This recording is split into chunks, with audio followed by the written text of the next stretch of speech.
Nous nous présentons à vous comme étant une association de recherche et d'investigation dans le domaine de la généalogie, spécialisée dans l'histoire ancienne de Paris et de la France au XIXe siècle. Dans la biographie d'Allan Kardec, que nous avons étudiée depuis 2017, nous nous sommes aperçus que ce que l'on pouvait trouver dans différentes archives en Suisse dans le canton de Vaud, mais surtout en France dans la région de l'Ain, du Rhône et de la capitale de la France, en l'occurrence la ville de Paris, soit les 4 endroits principaux où vécurent cette famille Rivail et Duhamel, ne correspondaient pas aux écrits des écrivains spirites tels Maurice de Lachâtre né en 1814 et décédé en 1900, Henri Sauce né en 1851 et décédé en 1928, dont ces écrits biographiques ont été préfacés soit par Léon Denis né en 1846 et décédé en 1927, ou bien par François-Marie Gabriel Delanne né en 1857 et décédé en 1926, qui furent pourtant des contemporains d'Allan Kardec, mais également plus proches de nous, des hagiographes comme André Moreil ou Jean Prieur etc. Des biographies édifiées principalement à partir d'informations verbales et surtout extravagantes de notre point de vue, émanant de l'escroc de l'affaire Buguet et les photos spirites truquées en 1874 et en 1875, nous voulons parler de Pierre Gaëtan Lesmarie, le digne successeur du codificateur du spiritisme, après 1869. À moins que les spirites aient eu ces informations à partir de séances de table tournante ou émanant de divers somnambules ou médiums, ce qui ne serait pas impossible non plus.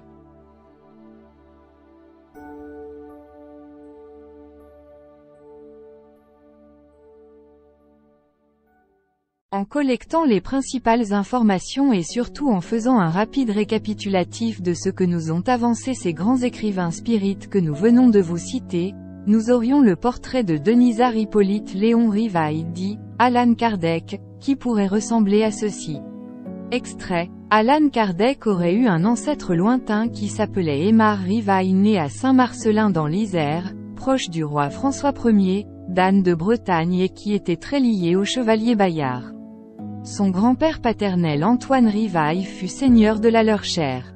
Son père Jean-Baptiste Rivail et sa mère Jeanne-Louise Duhamel étaient domiciliés à Château-du-Loir dans le département de la Sarthe. Le petit Rivail fut baptisé le 15 juin 1805 à Saint-Denis-en-Bresse, en l'église de Saint-Denis de la Croix-Rousse, qui ne faisait pas partie de Lyon. Son père Jean-Baptiste Antoine Rivail a disparu mystérieusement en Espagne en 1807, pendant les conflits napoléoniens avec le Portugal, sans laisser de traces et sans nouvelles de lui depuis tout ce temps.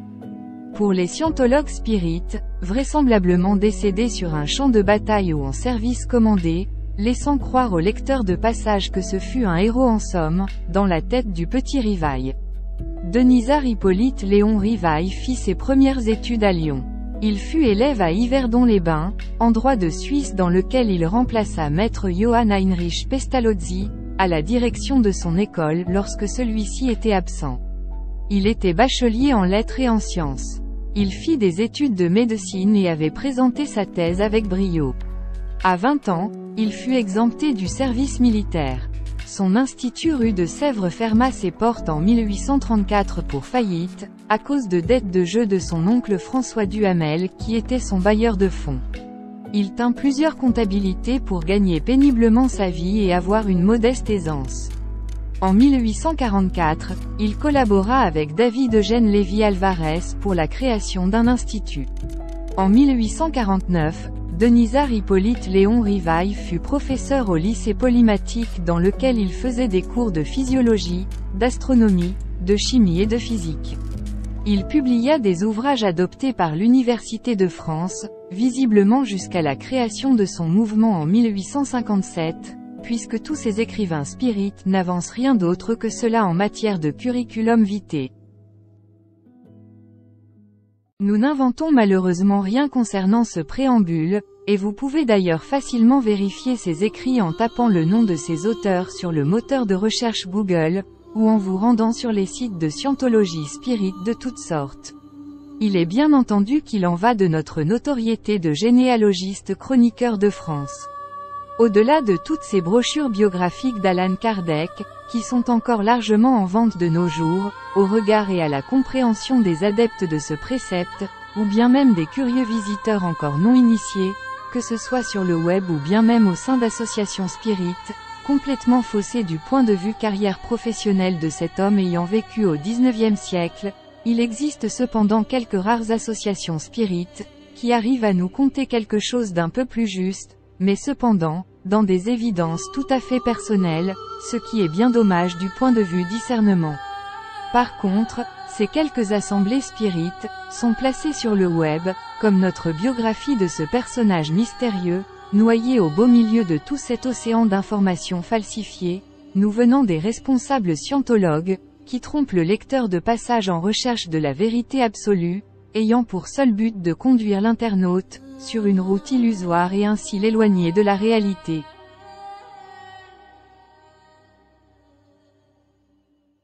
Et concernant ces associations spirites en véritable état de prosternation, avec lesquelles nous avons déjà débattu concernant leur tromperie sur les biographies nécromanciennes d'Allan Kardec, il nous a été simplement fait cette remarque générale, aussi consternante, que délirante, extrait, et alors, cela n'a aucune importance. Ce qui est primordial dans le spiritisme c'est le précepte par lui-même, le reste n'étant pas essentiel. Si l'on veut comparer cette imbécile réflexion avec un tableau, afin de lui en donner une profondeur, il est bien certain que vu sous cet angle, le lecteur de passage sain de corps et d'esprit, en recherche de vérité absolue, aura compris que finalement, les scientologues spirites semblent plus intéressés par la finalité de l'ouvrage, plutôt que par sa conception en elle-même, et surtout par l'artiste qui l'a exécuté. En ce début de troisième millénaire, il est temps de vous livrer les hypothèses les plus plausibles, et d'approcher au plus près de la vérité, de ce qu'il s'est passé réellement dans la vie de ce personnage, avant la création de son mouvement qui se nomme encore aujourd'hui, le spiritisme. Dans nos différentes recherches et investigations dans des archives de toutes sortes et homologuées par l'Histoire de France, voici le cursus et la carrière de ce personnage.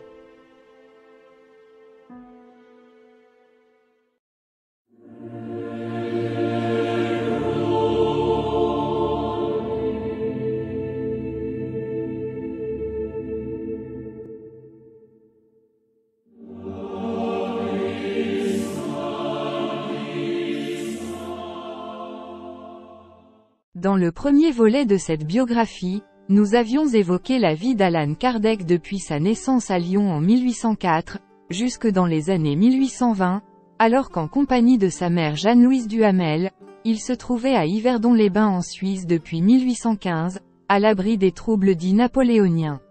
Dans le second chapitre, nous vous avions parlé du retour en France de cette famille vers 1820, où Denisard Hippolyte Léon reconnu Rivaille, en compagnie cette fois-ci de son oncle François Duhamel, s'implantèrent à Paris pour essayer de développer les principes de l'enseignement de Johann Heinrich Pestalozzi, jusqu'au moment où la famille Rivaille et Duhamel au complet se sont retrouvés au 33 et 35 rue de Sèvres à Paris, dans l'actuel 6e arrondissement, quartier Notre-Dame-des-Champs, Saint-Germain-des-Prés, en l'occurrence en toute fin de l'année 1830 précisément.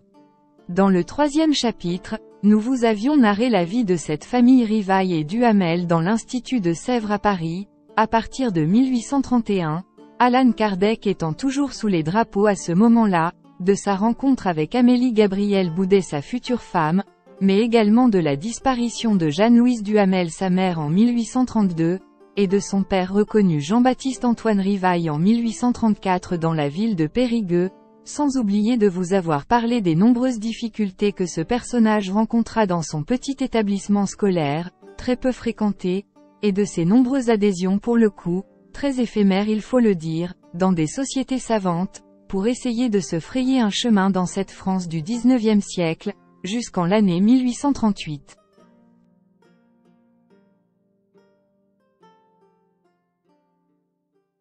Nous sommes en toute fin des années 1830 et nous devons vous prévenir qu'à partir de cet instant, il vous faut savoir que les scientologues spirites du monde entier, ont du mal à digérer ce qui suit dans les différentes activités professionnelles d'Allan Kardec, et nous en sommes les premiers navrés pour eux, mais c'est l'histoire de ce personnage qui vous parle de nouveau.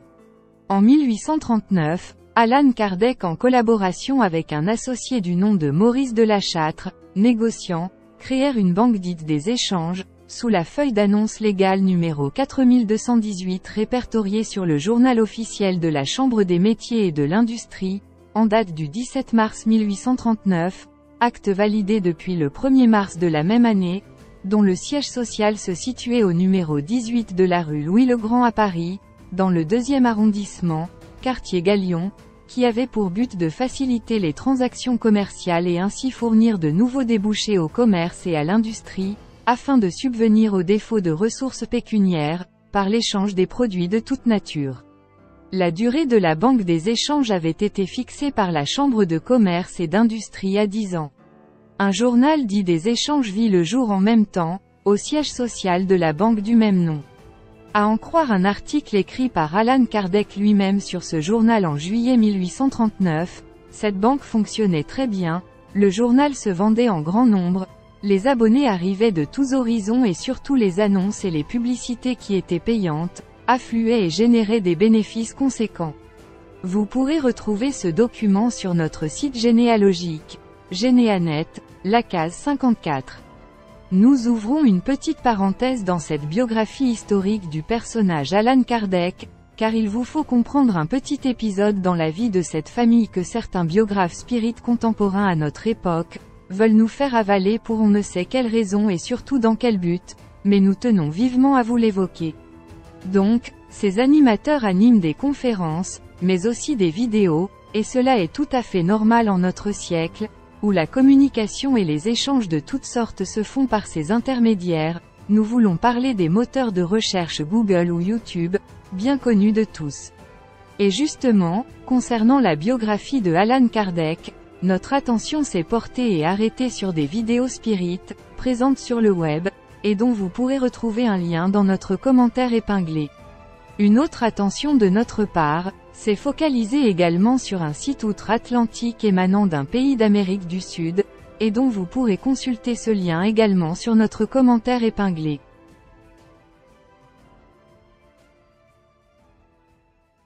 Bien sûr, ces animateurs spirites des temps modernes font de réels efforts en matière de recherche. Mais le moins que l'on puisse constater, c'est que leurs trouvailles manquent de pertinence et surtout de précision, tout simplement parce que ces gens confondent alentour et marché dedans, dans leurs explications et dans le domaine de la mauvaise interprétation des sujets traités. Voilà ce qu'ils nous disent. Extrait. Amélie et Hippolyte n'avaient pas eu d'enfant naturel, mais à un moment donné, vers 1840 ils avaient adopté et éduqué une petite fille qu'ils appelaient la petite Louise. En octobre 1841, Alan Kardec consultait déjà des somnambules, et en l'occurrence une certaine Mariette à Paris, parce que leur fille adoptive était malade. Il avait demandé à son épouse qui était en vacances dans la Sarthe chez ses parents à Château-du-Loir, de lui envoyer par lettre des cheveux de la petite Louise pour aider la somnambule Mariette en psychométrie.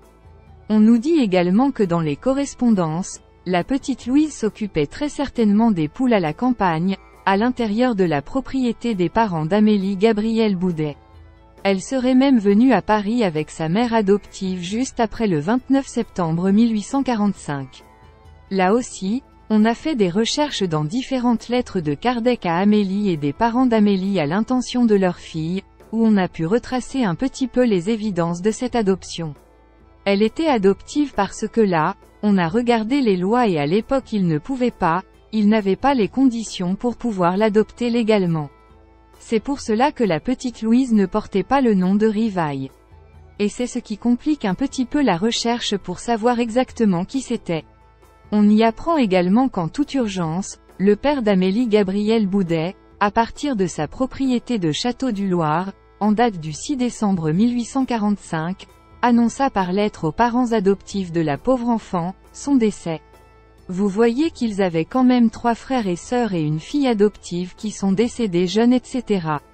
Vous constatez avec nous chers lecteurs de passage, que dans cet exemple condensé, sorti tout droit de romans de Jules Verne et d'Alexandre Dumas, il manque l'essentiel et cela est valable pour toutes les affirmations biographiques de ce personnage, orchestrées par les spirites en général.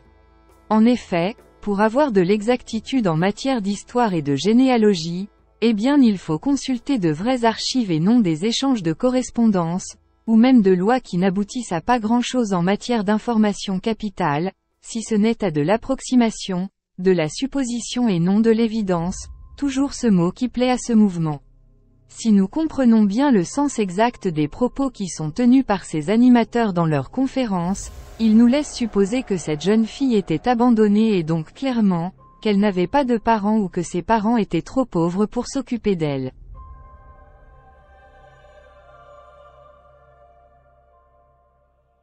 Mais comment penser qu'à cette époque l'adoption pouvait être possible, parce que non seulement chez les enfants, cela n'existait pas dans les textes de la République de l'Empire, et seuls les adultes pouvaient être adoptés, mais aussi comment peuvent-ils penser de nos jours, et pourquoi utiliser ce mot adoption, ou pour une toute autre raison qui nous échappe, alors que cette jeune enfant était si loin de Paris. Elle résidait à Château-du-Loir dans la Sarthe, précisément dans le village des parents d'Amélie Gabrielle Boudet. Une commune d'ailleurs distante de la capitale de quelques 250 km. Vous vous imaginez à cette époque les moyens de transport pour rendre visite à cette petite fille soi-disant adoptée et éduquée par le couple Rivail? Ça ne se faisait pas comme aujourd'hui où tout est si simple en matière de déplacement de toute nature. Franchement, cela méritait amplement pour nous de se pencher sur la question et nous sommes encore et toujours désolés pour les spirites actuels, qui ne sont vraiment pas très doués en matière de recherche et d'investigation généalogique, il faut le dire. Hélas, nous sommes encore de nouveau désappointés face à ce que l'on pourrait encore appeler ici, de la distorsion cognitive et ce n'est pas peu dire. Donc, pour en revenir à la soi-disant adoption et éducation de cette jeune fille, c'est terrible, parce que dans leurs propos actuels, ils n'ont même pas le nom de famille de cet enfant, ni son acte de naissance et encore moins son acte de décès. Cette petite serait morte vers 1845, et c'est tout. Bon. Soyons sérieux et arrêtons-nous un peu sur ce sujet et sans vouloir trop nous moquer des spirites qui se donnent bien du mal dans leurs recherches contemporaines sur la vie d'Allan Kardec, et c'est tout de même formidable, car ils se retrouvent à chaque fois dans des situations pas possibles comme dans cet épisode.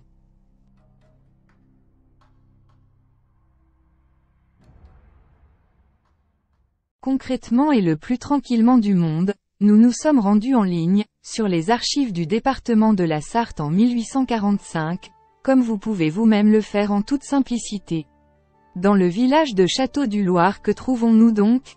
Dans une recherche assez large en matière de période dans l'année 1845, comportant 68 actes de décès dont nous vous rappelons qu'en pages 24 et 25 sur 291 représentant la seule année 1845, nous avons un récapitulatif par nom, par âge, par date de décès, et par sexe de l'individu, eh bien nous sommes en présence en page 18 sur 291, d'un acte portant le numéro 50, concernant le décès en date du 2 octobre 1845 d'une certaine Marie Joubert, fille de Pierre Joubert né en 1809, vigneron de son état, et de Marie Richard née également en 1809, dont le lien web vous est rappelé dans le commentaire épinglé. C'est vrai que pour un chercheur non averti, ou par exemple un spirit en état de lévitation, cette information pourrait passer inaperçue, parce que cette fameuse enfant Joubert âgée de 9 ans au moment de son décès se prénomme Marie, loin du prénom de Louise. Mais l'âge de l'enfant devrait être une première alerte, et une indication qu'il faut considérer à partir du moment que son âge correspond à ce que l'on peut lire dans les correspondances de la famille Rivail et Boudet. Surtout si c'est la seule de l'âge là sur l'année 1845, enfin. Le plus dur étant pour les spirites de descendre de l'état d'apesanteur dans lequel ils sont. Mais surtout et historiquement parlant, il faut savoir que jusqu'à la fin du XIXe siècle, un enfant ne se faisait jamais appeler dans sa vie courante, par le même patronyme que son père ou sa mère, surtout si ce prénom était positionné en premier sur son acte civil. Dans notre pays de France, c'était tout simplement une coutume ancestrale, dirions-nous. C'est également l'ABC de la généalogie actuelle, que tout le monde devrait observer, spirit compris. Pour nous généalogistes chroniqueurs, en toute logique intuitive et interrogative par rapport à cet acte que nous avions en face des yeux, nous nous sommes donc transportés dans la commune de Thoiré-sur-Dinant, en date du 19 octobre 1835, rien que pour contrôler et plus sérieusement assouvir notre curiosité, et nous retrouvons bien évidemment cette petite Marie Joubert, face à son acte de naissance, portant le numéro 13 en page 6 sur 592, dont vous pouvez consulter le lien dans notre commentaire épinglé.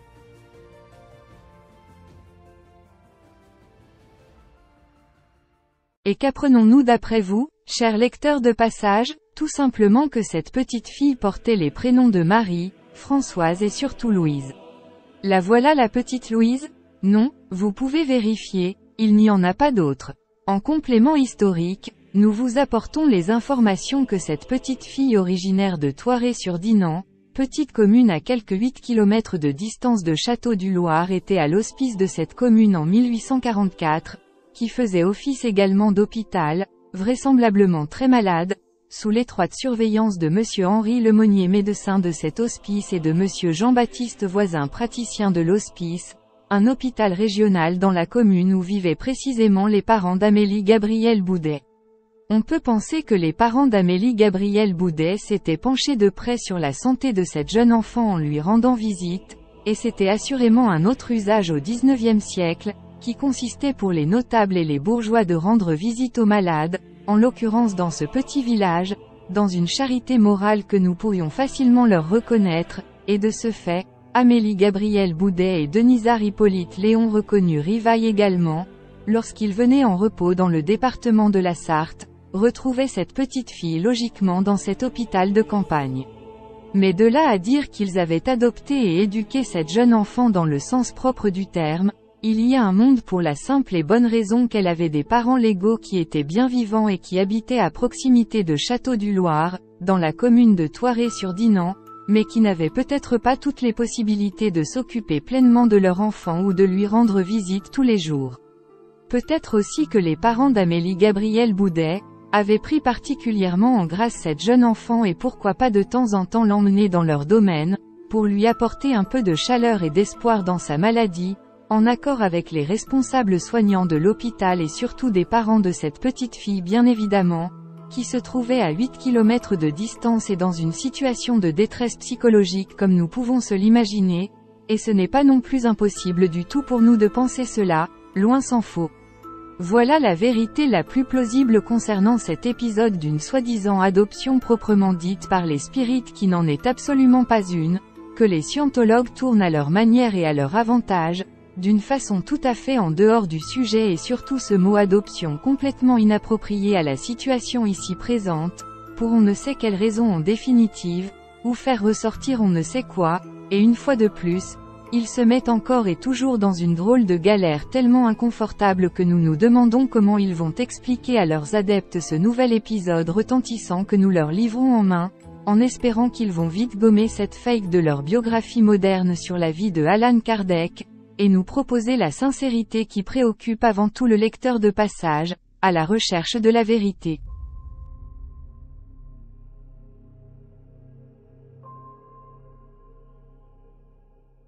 Par ailleurs, l'enterrement de cette pauvre enfant a incontestablement eu lieu à Thoiré-sur-Dinant, dans cette commune, et bien évidemment à la charge des responsables légaux et moraux de la petite Louise, en l'occurrence son père et sa mère, encore bien vivants au moment de ces tristes événements.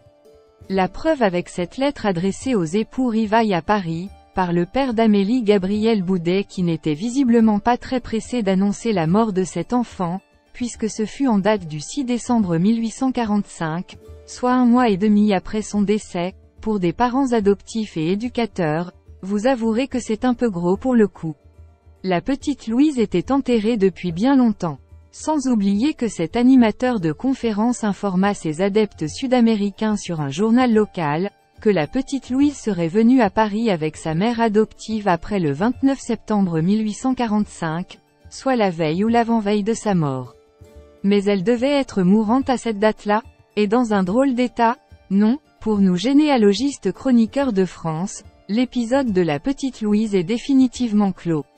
Nous souhaitons aux spirites français qui ont inventé cet épisode chimérique d'adoption et d'éducation de cette petite fille dans l'évidence, un bon courage pour faire chemin arrière afin d'expliquer l'impensable à toutes les associations spirites du monde, dans lesquelles ces informations ont été diffusées, et surtout l'énorme égarement cognitif dont ils furent les vecteurs, en espérant qu'ils vont tout de même s'excuser mais également, être un peu plus humbles dans leurs propos, surtout envers les historiens ou les généalogistes de France qui font le maximum pour restituer la plus probable vérité historique concernant tel ou tel événement, faut-il leur rappeler encore une fois de plus ici. Étant précisé que les spirites persistent encore et toujours de nos jours dans le sens, que cette petite fille aurait peut-être été enterrée au cimetière de Montparnasse, et un indice selon eux serait recherché, qui permettrait à ces mêmes scientologues de penser que la petite Louise aurait pourquoi pas, été inhumée avec la maman de Kardec en toute méconnaissance de ce qui pouvait éventuellement se faire à cette époque en matière de règles concernant la législation sur l'adoption dans notre pays au XIXe siècle. Nous conseillons vivement le lecteur de passage de se rendre en ligne, toujours sur le site web qui se nomme Projet Tout Kardec, sur lequel il existe des lettres manuscrites ayant été écrites par Allan Kardec mais également par les parents d'Amélie Gabrielle Boudet l'épouse de Kardec, sur lesquels la présence dans cette famille de la petite Louise est décrite à plusieurs reprises entre fin 1841 et 1845, mais c'est souvent lorsque l'épouse de Allan Kardec se trouvait chez ses parents dans la Sarthe, qu'on devine que la petite Louise s'y trouvait, excepté à partir de décembre 1844, où effectivement on en déduit sur les correspondances, que la petite Louise logeait à ce moment-là à Paris, amenée par sa mère Madame Joubert dans l'urgence de soins homéopathiques nous dit-on, prodiguée certainement par la somnambule attitrée de la famille Rivaille, une certaine Mariette ou une quelconque magnétiseuse, en désespoir de cause, au lieu d'un bon médecin reconnu, qui aurait été plus apte à soigner cette pauvre enfant si elle pouvait être sauvée.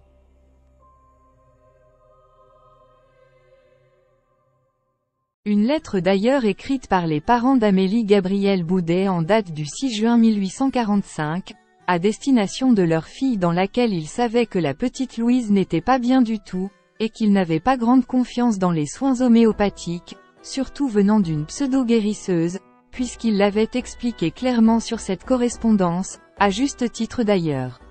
À noter que dans une autre dépêche datant d'avant décembre 1844, en l'occurrence du 16 septembre 1844 émanant d'Allan Kardec, en partance de Paris et à destination de son épouse Amélie Gabrielle Boudet chez ses parents à Château-du-Loir, il était question dans cette missive, d'une certaine Madame Joubert à Paris comme par hasard, dont elle fut citée 4 fois dans cette lettre, la vraisemblable maman de la petite Louise.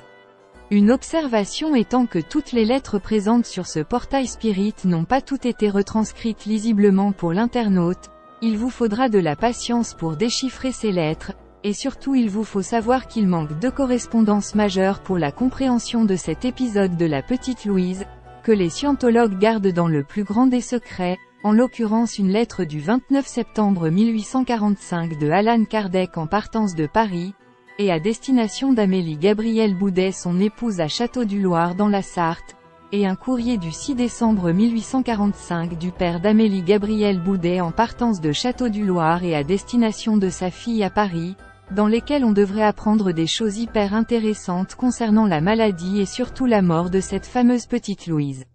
Des informations qui ne se trouvent toujours pas en ligne dans les documents proposés à l'intention des internautes en quête d'histoire vraie, alors que les spirites avaient dit dans leur vidéoconférence, que cela serait mis très vite à la lecture, un état d'esprit venant d'eux encore bien éloigné du 8e commandement de Dieu.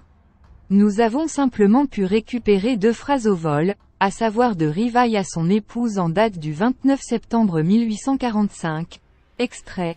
Comme tu me mandais que si je ne m'écrivais pas, c'est que Louise continuerait à aller mieux, j'espère que le mieux se sera soutenu. Je conçois tout ce que cela doit te donner de tourments et de fatigue, au lieu de prendre le repos dont tu avais tant besoin.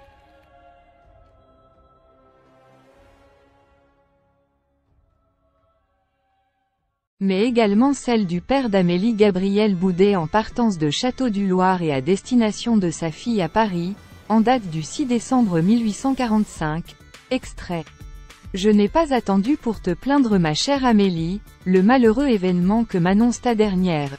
D'après ce que tu nous avais écrit et ce que Madame Gendron nous avait dit, je m'attendais chaque jour à recevoir cette mauvaise nouvelle.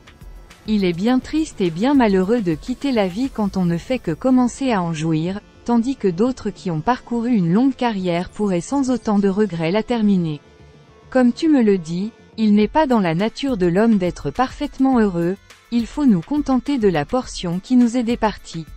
Je conçois combien cela a dû affecter Monsieur Rivail. Je désire bien apprendre son rétablissement. Vous pouvez vérifier facilement sur le site Projeto Kardec et constater par vous-même que ces dépêches ne sont pas mises en évidence par les responsables spirites, mais également vous pouvez vous imaginer d'autres lettres importantes qu'ils détiennent vraisemblablement et qu'ils gardent en réserve dans leurs archives, bien enfermées au fond d'un tiroir secret, au lieu d'en faire un don dans les Archives nationales de France pour l'histoire vraie de ce personnage. N'est-il pas vain de le rappeler encore ici? De plus, sur une messagerie e-mail, il nous avait simplement dit qu'il n'était pas en possession de ces 2 lettres, malgré la flagrance de ce que nous avançons encore ici dans un souci de justesse et de vérité par rapport à leur fuite en avant, ce qui est bien dommage. Nous apportons une précision supplémentaire qui a son importance dans ces recherches et investigations concernant l'identité de cette petite Louise, étant que les spirites avaient imaginé en toute innocence que cette fameuse Louise aurait pu porter au XIXe siècle le nom de Duhamel ou Rivail, voire même Legrand, né de mère très pauvre et de père inconnu, dirigeant de ce fait leurs recherches généalogiques dans ce sens, sur les tables décennales de la ville de Paris, dans une profonde méconnaissance des lois légales concernant l'adoption dans ce siècle où la Constitution était très claire sur le sujet, et nous voulons leur dire simplement que si d'aventure cela avait été possible par le plus grand des hasards, cette petite Louise serait bien évidemment enterrée avec eux dans le cimetière du Père Lachaise. Enfin voyons.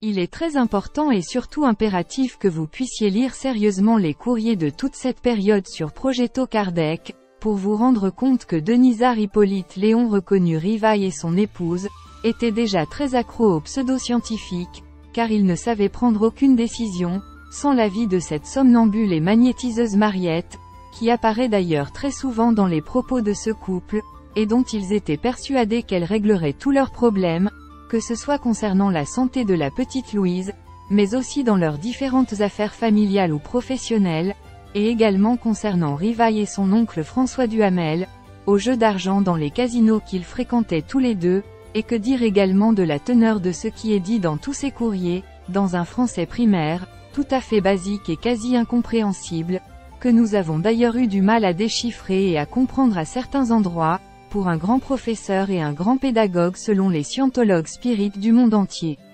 Une constatation aussi désolante, qu'atterrante, mais nous vous laissons faire votre propre opinion sur le sujet.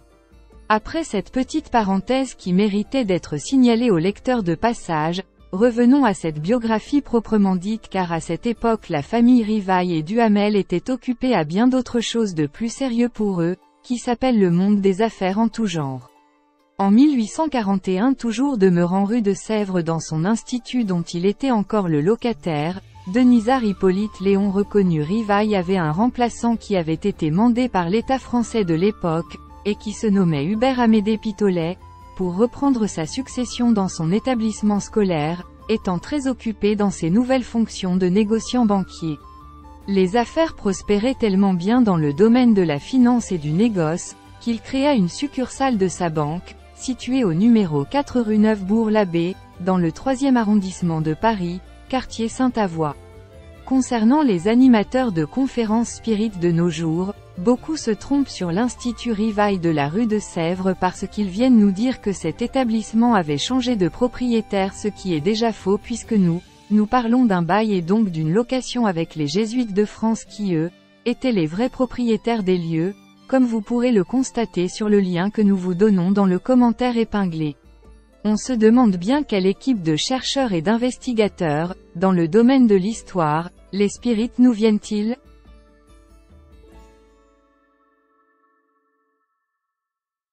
Il est vrai que si l'on se réfère au Journal général de l'instruction publique en date du samedi 22 février 1840, nous pouvons lire un article émanant du Conseil royal du 28 janvier 1840, qui autorisait dans le domaine des institutions et des pensions, M. Hubert Amédée Pitolet le successeur de M. Rivail, et bien de le remplacer dans ses fonctions. Ce qui ne veut absolument pas dire du tout, qu'à partir de cette date M. Pitolet remplaça effectivement Allan Kardec, parce que non seulement ce n'était qu'une autorisation et non un acte écrit et signé, que nous pourrions retrouver facilement dans les annales de l'éducation nationale ou même dans les archives de l'Institut national de recherche pédagogique, mais également considérer que Denisard Hippolyte Léon reconnu Rivail n'était plus du tout titulaire du bail, et de ce fait plus le responsable de cet établissement, loin s'en faut. Parce qu'à ce moment-là il faudrait savoir si ce monsieur Hubert Amédée Pitolet avait une telle fortune pour reprendre ce bâtiment complet en compte, ce qui nous étonnerait fort, surtout lorsque vous connaîtrez complètement les tenants et les aboutissants de cette affaire, si l'on peut dire. Mais force est de constater qu'il s'est passé quelque chose de fâcheux à ce moment-là, concernant Allan Kardec au sein de cette école, c'est clair. Sans que nous sachions pendant encore combien d'années vont durer les fabulations des scientologues concernant cet épisode de l'Institut de Sèvres, qu'ils ont décidément du mal à accepter, mais toujours est-il qu'en ce début de XXIe siècle, les spirites continuent de nouveau à nous affirmer sur leurs conférences vidéo, que ce monsieur Pitolet n'était pas aussi rigoureux que Allan Kardec dans cet Institut de Sèvres, que son enseignement n'avait duré que 2 ou 3 ans, et lorsqu'il avait rendu le local aux Jésuites de France, tout était délabré et de ce fait les Jésuites avaient fait un procès à Pitolet, que nous aimerions consulter bien évidemment depuis le temps que les scientologues nous le disent, un document qui n'est toujours pas mis en ligne sur leur portail web. Par contre, pour éviter de s'attarder sur le sujet, on vient nous dire dans une esquive verbale et très académique, que l'oncle François Duhamel avait ruiné la famille Rivail au jeu, et dans un même temps, que Allan Kardec avait dû payer les dégâts dont monsieur Pitolet était pleinement responsable, dans des explications pour le moins grotesques il faut le dire, nous laissant complètement consternés par de tels propos tenus.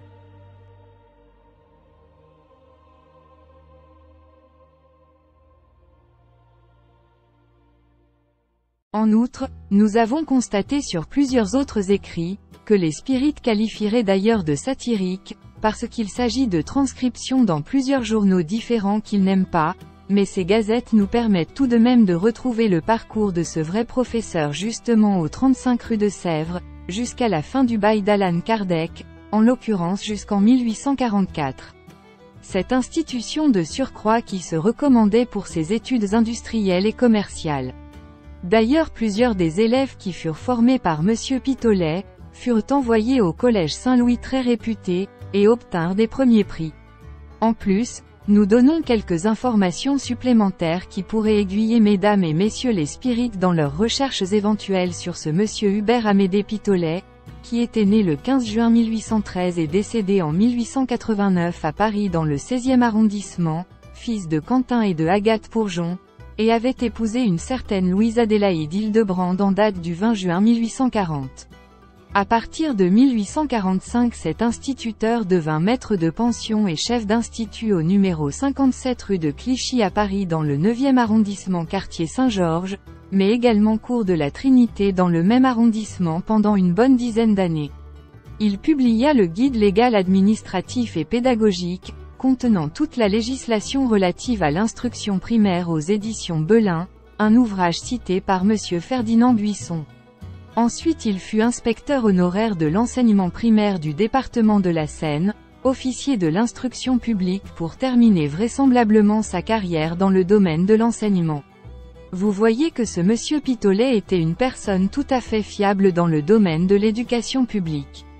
Vous pourrez retrouver le parcours très professionnel de ce professeur sur le site Généanet, à partir d'un lien web que nous avons placé sur notre commentaire épinglé.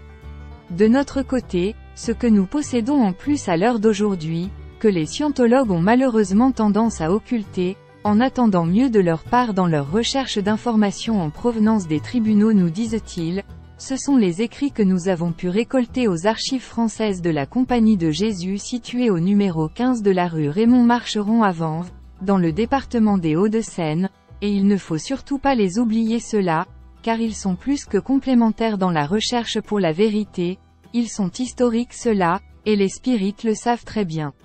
En salle de lecture, nous nous sommes penchés sur les 4 tomes de la Compagnie de Jésus en France, Histoire d'un siècle de 1814 à 1914, que vous pouvez également retrouver dans son ensemble à la Bibliothèque nationale de France, mais également sur notre commentaire épinglé, ce qui sera encore plus facile pour vous afin de consulter les informations.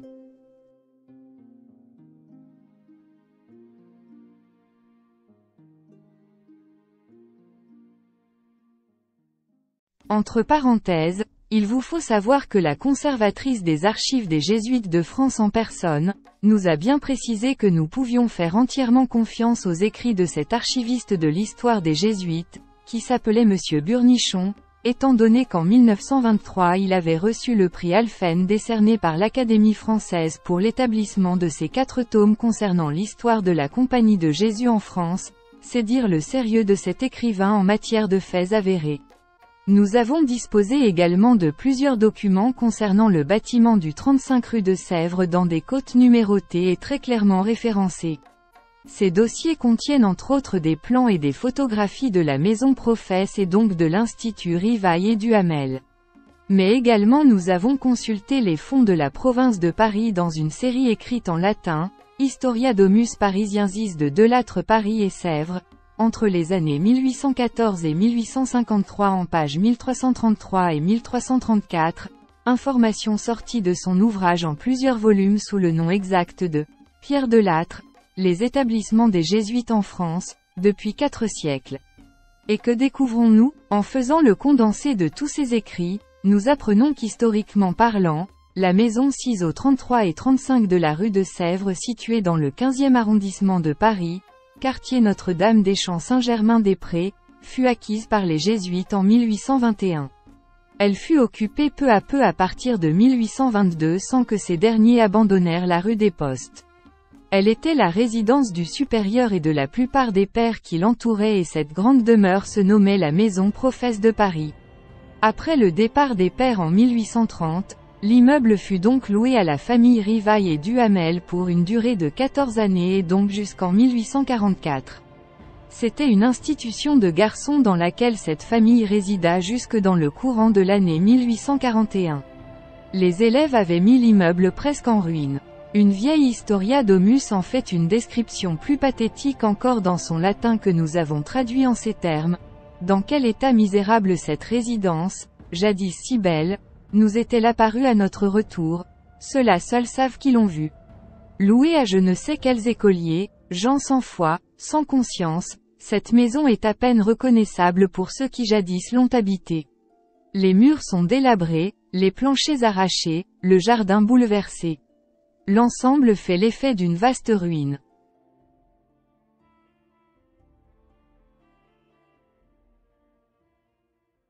Au travers de ces écrits, le lecteur de passage aura bien compris qu'un tel ravage n'avait pas été fait du jour au lendemain. Ceci est une description de désolation qui nous fait penser que celui qui était responsable de ce bâtiment, avait laissé faire les choses depuis le départ et s'était peu soucié de l'insalubrité qui résultait de toutes ces altérations grandissantes au fur et à mesure des mois et des années qui précédèrent la récupération de cette bâtisse par les Jésuites de France dans le courant de l'année 1841. Et il faut bien un responsable, n'en déplaise aux spirites. Et sur plusieurs pages différentes que contiennent les 4 tomes de l'histoire d'un siècle conservés par les archivistes des Jésuites de France, concernant Allan Kardec, nous pouvons lire ceci qui enfonce le clou. Extrait. Monsieur Denisard Hippolyte Léon Rivail, ce réformateur de l'enseignement, était incapable de tenir une école. Dans cet institut, il y régnait un inexprimable désordre et que dire de l'insalubrité. Les religieux retrouvèrent le bâtiment dans un tel état de délabrement, et la perspective de grosses réparations pour rendre ce lieu habitable, conduisirent ces derniers à aller s'installer ailleurs. Contrairement aux affirmations des spirites d'hier qui eux nous indiquaient sur leurs écrits, que son établissement ferma ses portes en 1834, primo ce qui est faux en matière de date, mais secondo, pour faillite à cause de dettes de jeu de l'oncle François Duhamel, information validée également par les historiens spirites d'aujourd'hui. Un grand professeur et fin pédagogue selon les spirites, vraiment. De plus, Monsieur Joseph Burnichon, cet écrivain biographe archiviste contemporain d'Allan Kardec et surtout très crédible par la précision chirurgicale de ses informations, nous indique encore ceci sur ses transcriptions. Extrait. Les propriétaires inquiets, après avoir patienté longtemps, s'autorisèrent de ce que le loyer n'était pas payé, pour faire résilier le bail et évincer les occupants. Si nous comprenons bien, nous avons encore affaire ici à de la malhonnêteté caractérisée de la part de cette famille Rivail et Duhamel. Nous serions curieux et très impatients de connaître le contenu de ce procès dont les spirites nous parlent, ce qui nous permettrait d'homologuer directement cette phase de la vie de Denisard Hippolyte Léon reconnu Rivail, surtout que leurs suspicions sont tournées à l'encontre de ce pauvre monsieur Pistolet qui n'était que son remplaçant, nous semble-t-il dans cette affaire. Bien sûr que cet institut de la rue de Sèvres monsieur Hubert Amédée Pistolet le fit fonctionner jusqu'en 1844, mais le moins que l'on puisse penser étant de dire: est-ce qu'il avait encore tout le bâtiment entre 1841 et 1844, ou est-ce qu'il disposait seulement d'une petite partie encore saine de cette adresse, pour pratiquer son enseignement? En tout état de cause nous nous apercevons que ce monsieur Pistolet ne fut en aucun cas inquiété par qui ou quoi que ce soit dans l'enseignement qu'il prodigua tout au long de sa vie. La famille Rivail habitera alors 10 rue Tiquetonne, dans le 2e arrondissement, quartier Mail Bonne Nouvelle, à 2 pas de la banque centrale de Denisard Hippolyte Léon reconnu Rivail. Denisard Hippolyte Léon était déjà bien loin de l'enseignement, dans le fond de son esprit. Les scientologues nous parlent assez facilement de la loi Fallou relative aux difficultés d'enseignement laïque concernant Denisard Hippolyte Léon reconnu Rivail, mais elle ne s'appliqua qu'à partir du 15 mars 1850, et ils essayent en quelque sorte depuis toujours, de noyer le poisson avec leurs explications rocambolesques. Or en 1841 concernant la reprise en main de l'Institut de la rue de Sèvres, et le fait que Allan Kardec n'enseigna plus jamais nulle part, nous préférons vous parler de la loi Guizot, un ministre qui envoya bon nombre d'inspecteurs dans les instituts pour justement vérifier ce qui nous intéresse ici, entre autres la propreté des établissements, vecteur de diverses maladies dangereuses pour la santé des élèves. Et justement, concernant les faits rapportés par ces archivistes des Jésuites de France que nous avons consultés, sur leurs actes écrits d'époque, ils avaient mis textuellement sur les documents d'archives, le doigt sur ce qui intéressait véritablement les faits en la matière, et avaient nommé le responsable de la fermeture du lycée polymatique de la rue de Sèvres, en l'occurrence Denisard Hippolyte Léon reconnu Rivail et non Amédée Pistolet comme voudraient vous le faire croire les spirites d'aujourd'hui. Non seulement ces conservateurs des archives n'avaient rien à y gagner en désignant Allan Kardec comme responsable des faits, mais en plus, sur les archives de l'Annuaire général du commerce, de l'industrie, de la magistrature et de l'administration de Paris en l'année 1841, il est clairement indiqué que Kardec habitait encore bel et bien au numéro 35 de la rue de Sèvres sur le bottin de cette année précise, et n'avait en aucun cas quitté cet institut fin 1840, voyons. À vous chers lecteurs de faire votre propre conclusion sur ce sujet, en vous rendant tout simplement sur les archives de la Bibliothèque nationale de France, et de vérifier par vous-même. Les spirites n'ont malheureusement plus d'excuses valables à nous fournir avec ce que l'on trouve de nos jours dans les archives en toute simplicité et en ligne par-dessus le marché. Il est bien évident que si d'aventure, nous retrouvions une jurisprudence, soyez certains que vous en seriez avisés par une future et nouvelle édition. Et cela pourrait faire grand bruit. Avant d'intervenir nous-mêmes dans cet épisode, nous attendons avec impatience des nouvelles des spirites dans leurs recherches historiques des tribunaux car c'est à eux de faire le nécessaire en la matière, et si d'aventure ils ne trouvent rien, nous pouvons éventuellement leur donner un petit coup de main, s'ils le veulent bien. Une autre information spirite mais qui cette fois nous vient du beau pays du Brésil, car visiblement les scientologues de notre pays de France qui possèdent des courriers personnels de cette famille Rivail et Duhamel, avaient certainement du mal à en informer le lecteur de passage qui se veut curieux de nos jours, à la recherche de la vérité. Et voilà ce que nous dit ce conférencier spirit brésilien, qui nous ouvre enfin une réponse que l'on pourrait qualifier de presque historique et qui va dans le sens de nos doutes depuis 2017, concernant le père de Kardec que nous avions qualifié de père présumé depuis le départ. Extrait. En 1841, la tante de Rivail étant décédée à Lyon, Allan Kardec avait essayé de récupérer une partie de l'héritage, cette dernière n'ayant pas d'héritier naturel, et dans une lettre qu'il avait envoyée à sa femme Amélie Gabrielle Boudet à Paris, il parlait des suspicions qu'avaient les héritiers testamentaires de sa tante présents chez le notaire, qu'il ne pouvait pas être le fils naturel de son père, Jean-Baptiste Antoine Rivail. Et qu'ils avaient les moyens de le prouver.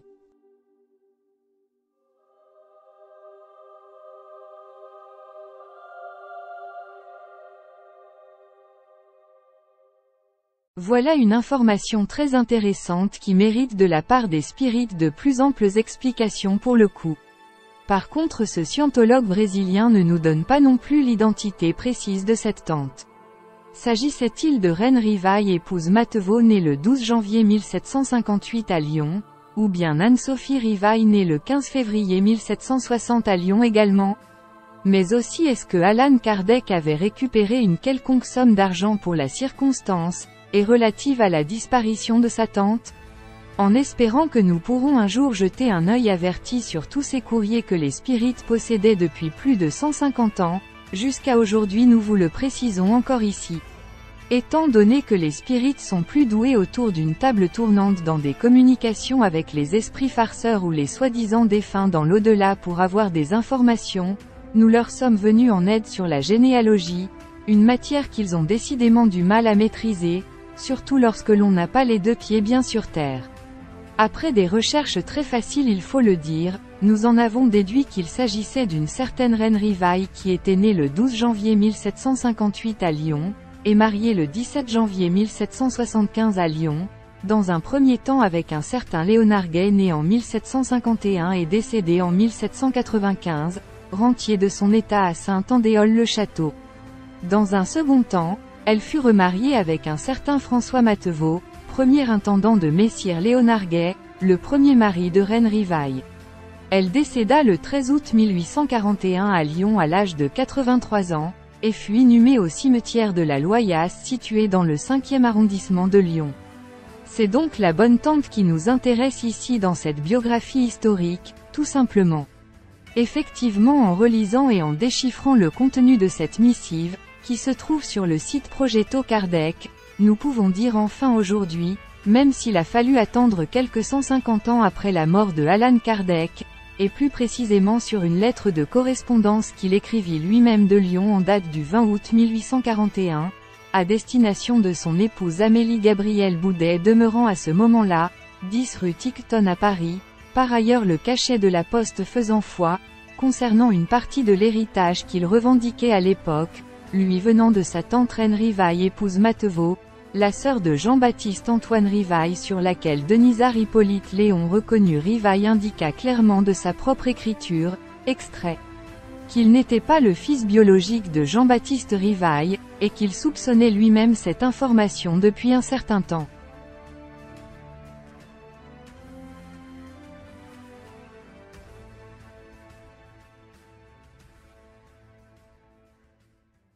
Cette source de déclaration émanait des personnes en sa présence à l'ouverture des scellés testamentaires de sa tante, devant le notaire. Nous voulons parler de messieurs Quinçan, Laborie, et Girardin. Maintenant, il reste aux spirites de nous dire qui était le vrai père de Denisard Hippolyte reconnu Rivail, et nous sommes à peu près sûrs qu'ils le savent au travers de lettres qu'ils gardent toujours bien cachées au fond d'un tiroir. Le 28 décembre 1841 dans la rubrique des sociétés commerciales aux archives municipales de Paris, nous trouvons Denisard Hippolyte Léon reconnu Rivail qui fut membre du conseil d'administration et actionnaire de la compagnie d'assurance Tranois de Lafont et compagnie dite le Palladium, une assurance des villes et des campagnes établie 6 rue Saint-Georges à Paris, 9e arrondissement, quartier Saint-Georges, chaussée d'Antin, sans savoir encore depuis combien de temps au juste. Suite à la démission du président Monsieur Tranois de Lafont, Rivail fut nommé administrateur provisoire en attendant l'installation du nouveau gérant. Une délibération de l'Assemblée générale extraordinaire des courtiers budgétaires de cette société dont faisait partie Denisard Hippolyte Léon reconnu Rivail, enregistrée le 11 janvier 1842 pour être très précis dans notre propos.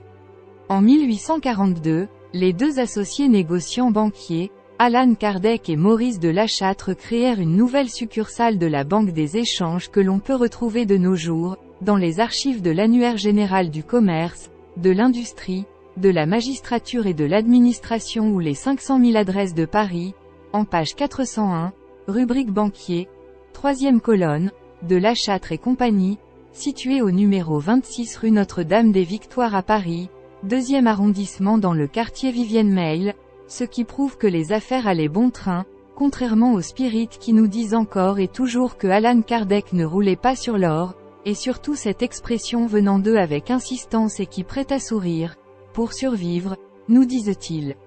À la même époque que ces 3 banques, de son journal, et de la société commerciale Palladium, Denisard Hippolyte Léon reconnu Rivaille fut également secrétaire général d'une assurance contre la grêle du nom de l'Éclair, située au numéro 38 de la rue Notre-Dame de Lorette dans le 9e arrondissement de Paris, quartier Saint-Georges. Ce qui prouve une fois de plus que lorsque l'on était nommé ni plus ni moins liquidateur d'une quelconque société à cette époque, concernant cette ordonnance historique retrouvée aux archives et relative précisément à l'assurance Palladium, il fallait être en possession soi-même, de garanties en espèces sonnantes et trébuchantes.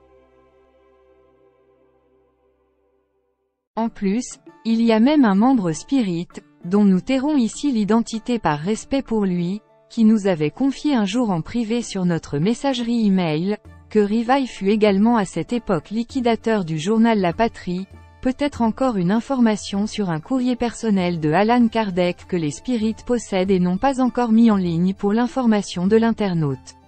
Tout ce que nous savons à ce sujet, ce sont les Archives nationales de France, qui nous disent que ce journal fut fondé en 1841 par Auguste Lireux, et passa bien vite aux mains d'un certain Sidney Renouf, pour ensuite être cédé en 1844 à un certain Théodore Casimir de Lamarre. En qualité également de directeur de journal, peut-être bien que Rivaille eut encore quelques affaires à prétendre dans ce domaine, au sein de ce quotidien pro-impérial, qui sait.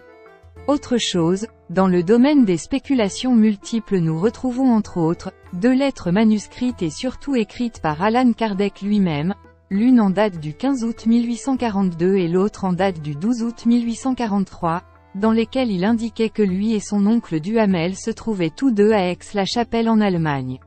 Une drôle d'affaire dans la catégorie négoce, puisqu'il s'agissait de jeux d'argent au casino de cette ville et de ce fait du point de vue des spirites, l'oncle François Duhamel avait bon dos, parce qu'il continue à nous dire de nos jours que c'est lui qui ruina la famille Rivaille pour dette de jeu, alors que sur ses courriers, il est clair de constater que Allan Kardec faisait équipe avec son proche parent dans les martingales qu'il expliquait d'ailleurs très bien, notamment sur ces 2 lettres à destination de son épouse, qui se trouvait à ce moment-là, bien isolée et bien seule dans son appartement à Paris, pendant que Kardec et son oncle passaient de bons moments, mais aussi un 3e courrier en date du 20 novembre 1843 de Rivaille, qui se trouvait cette fois-ci à Paris à destination de son épouse qui était à Château du Loir chez ses parents, sur lequel il disait clairement, extrait.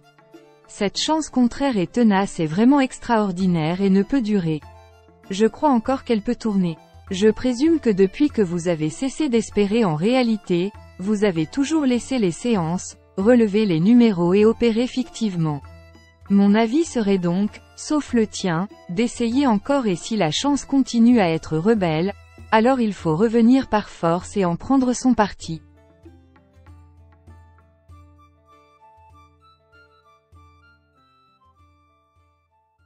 Et que penser de cette fameuse lettre que l'on ne peut s'empêcher de rappeler en date du 23 juin 1842 soit 1 an auparavant, de Rivaille en provenance d'Aix-la-Chapelle et à destination de sa femme Amélie Gabrielle Boudet, qui se trouvait 10 rue Tiquetonne à Paris, en étant très prudent car le cachet de réception de la poste est illisible, dans laquelle Rivaille était bien pressé de se rendre dans cette ville de jeux de casino et sur laquelle il recommandait à sa femme de se soigner et de boire son goudron, en faisant exactement ce que la fameuse Mariette lui avait prescrit.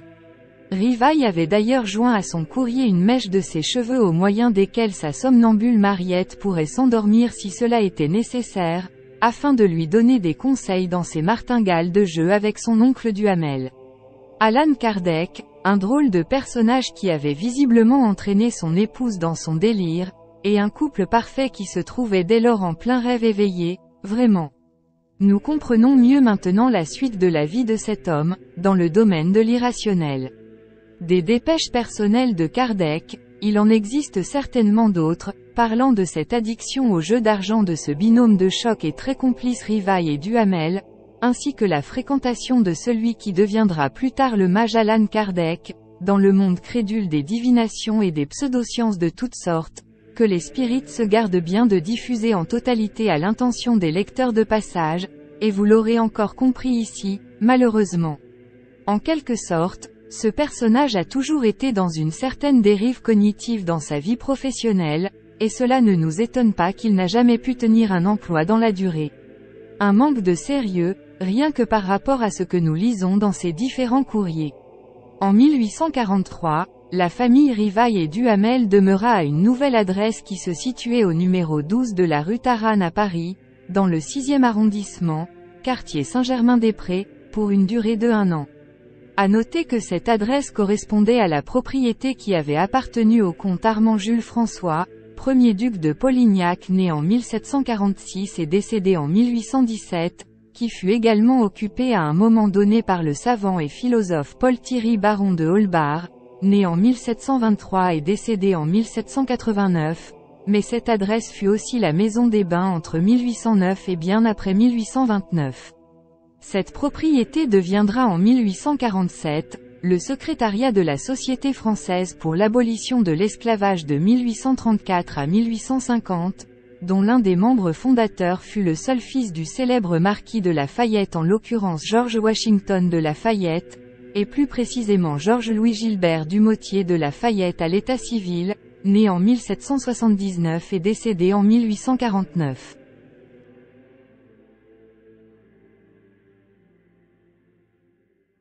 Le 14 juin 1843, selon un document présenté par les spirites, Denisard Hippolyte Léon reconnu Rivail fut admis comme membre titulaire de la Société de phrénologie de Paris, un brevet ou plutôt une carte de membre adhérent qui lui fut transmise en date du 28 juin de cette même année.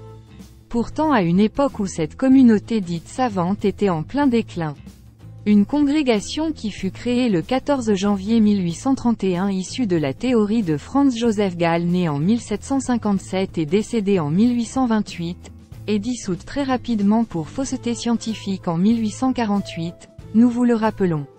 Nous nous permettons de vous dire que de notre côté, nous savons de sources sûres que depuis 1835, effectivement Allan Kardec s'intéressait déjà à cette époque de très près à la phrénologie puisque sur le journal de l'Institut historique de cette même année, en page 158, nous avons en main un extrait des procès-verbaux des assemblées générales et des séances de la 4e classe, Histoire des sciences physiques et mathématiques, en l'occurrence en date du jeudi 16 avril 1835 précisément, une proposition ou plutôt une question portant le numéro 7, qui prit la place de numéro 3 dans l'ordre des tâches, évoqué par un certain monsieur Meige qui mettait en avant un amendement émanant de monsieur Denisard Hippolyte Léon reconnu Rivail comme par hasard, qui sollicitait de la part des instances, qu'il soit recherché dans l'histoire des sciences, de la philosophie et des arts, les premières notions de la phrénologie afin d'indiquer au plus juste l'état de cette science à cette époque, et faire ressortir l'influence qu'elle était censée exercer en théorie et en application.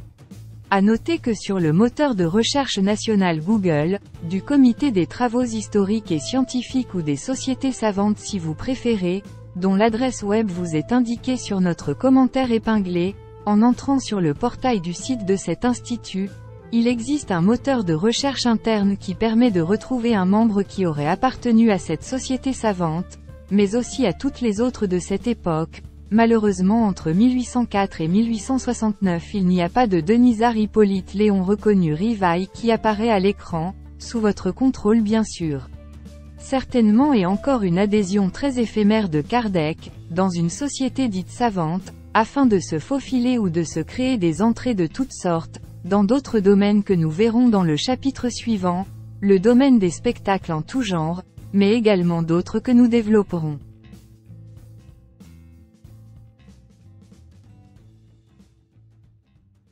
À ce sujet d'ailleurs, il vous faut savoir que sur un email que nous avions reçu de la part d'une organisation spirit, ces psychagogues reconnaissaient que dans cette année 1843, Denisard Hippolyte Léon reconnu Rivail parlait déjà de théâtre, en admettant que ce personnage avait effectivement travaillé avec monsieur Hildbrunner au théâtre des Délassements comiques, en insistant bien concernant le nom de ce directeur de théâtre, alors que ces mêmes spirites savent très bien que Kardec n'a jamais travaillé avec ce responsable de spectacle, mais plutôt avec un certain Émile Taigny, grand élève préféré du prestidigitateur Louis Comte que Denisard Hippolyte Léon reconnu Rivail connaissait très bien pour y avoir conduit souvent ses élèves dans le théâtre du Passage Choiseul, que nous évoquerons dans le chapitre suivant, et vous comprendrez le pourquoi du comment.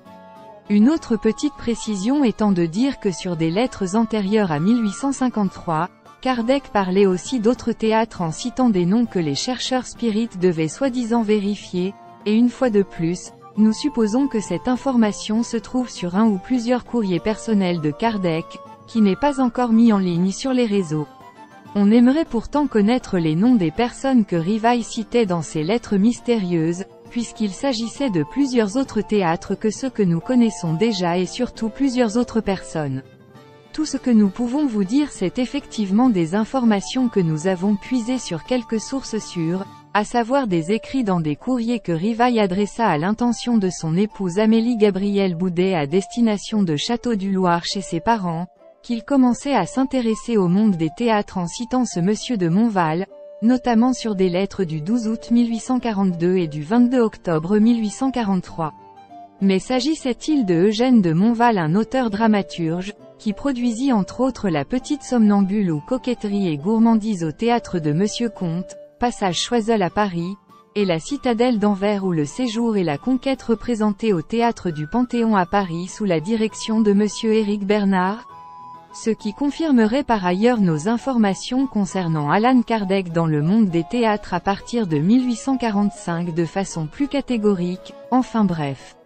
En 1844, la famille Rivail et Duhamel se trouvant dans une nouvelle habitation, eurent en charge une pension de jeunes filles que Amélie Gabrielle Boudet, l'épouse de Kardec, gérait, et qui était située au numéro 18 de la rue Mauconseil dans le 1er arrondissement de Paris, quartier des Halles.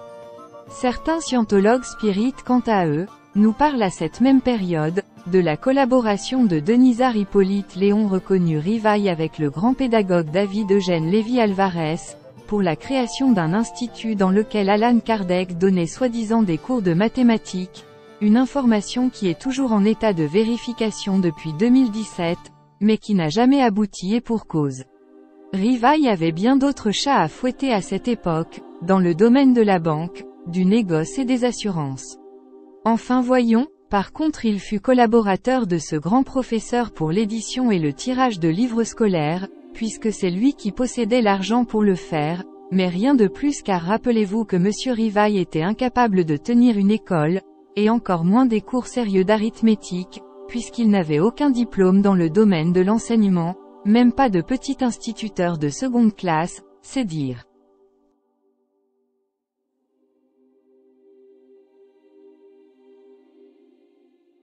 Certains autres spirites insistent pour nous dire qu'à cette époque en fait, c'est Allan Kardec qui dirigeait la pension de jeunes filles, alors que la législation ne le permettait pas au XIXe siècle. Ce qui est effarant dans tout cela, c'est que le discours qu'ils tiennent dans leurs conférences, est en totale contradiction avec les lettres de la famille Rivail qu'ils détiennent depuis toujours, et qu'ils produisent depuis peu sur leur site Spirit à l'intention des lecteurs de passage, car ils voudraient en quelque sorte se rattraper sur les 150 années de mauvaises informations qu'ils ont divulguées concernant la biographie de Allan Kardec. Mais il vous faut savoir qu'ils ne font pas très attention à ce qu'ils disent par rapport avec ce qu'ils ont en main, et on dirait qu'ils le font exprès, ce n'est pas possible autrement. En effet, sur ces documents, les spirites nous informent que Amélie Gabrielle Boudet, l'épouse de Rivail, s'était adressée dans un discours à l'intention de jeunes filles lors d'une distribution de prix en 1845, une année justement où l'on apprend que cela ne faisait pas longtemps que la femme de Kardec gérait cette pension de jeunes filles.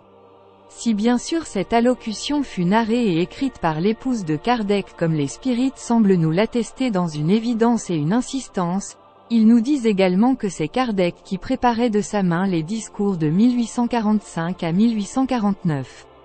Quelle idée d'essayer de faire croire cela aux internautes ayant les deux pieds bien sur terre, toujours en essayant de contourner à nouveau et délibérément le 8e commandement de Dieu.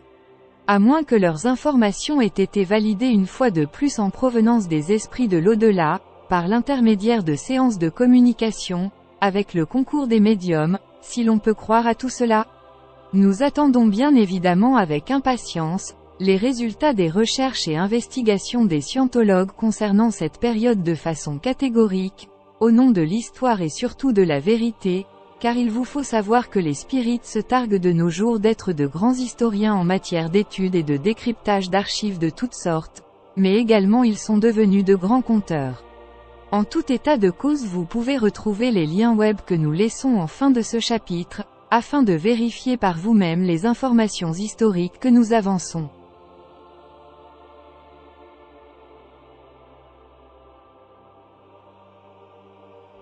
Quant aux révélations se situant sur Progetto Kardec, vous pouvez également faire comme nous et vérifier le contenu de toutes ces oraisons que les scientologues mettent à la connaissance des lecteurs de passage, concernant les années 1845, 1847, 1848 et 1849 qui sont d'ailleurs attribuées à Allan Kardec selon les spirites, mais le seul souci c'est que ces documents qu'ils nous présentent dans leurs conférences, ne correspondent absolument pas avec les gribouillis de correspondance que Kardec adressa de sa main à son épouse Amélie Gabrielle Boudet, depuis 1831.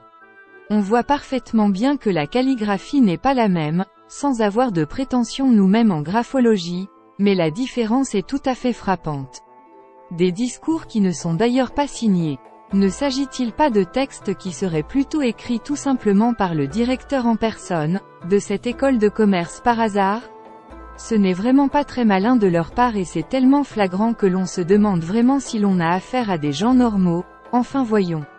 Par contre le palabre qui est octroyé à Amélie Gabrielle Boudet en 1845, dont l'écriture n'est pas la même que le discours de la même année 1845 et de ceux de 1847 à 1849, accordés par les spirites à Allan Kardec, nous voulons bien croire dans l'absolu, qu'il serait éventuellement écrit de la main de son épouse, même si celui-ci n'est pas non plus signé, ce qui porte en nous une fois de plus, le doute et de ce fait une possible malhonnêteté caractérisée, il faut vraiment le dire, et nous sommes dans l'obligation d'avoir quelques interrogations pour le coup.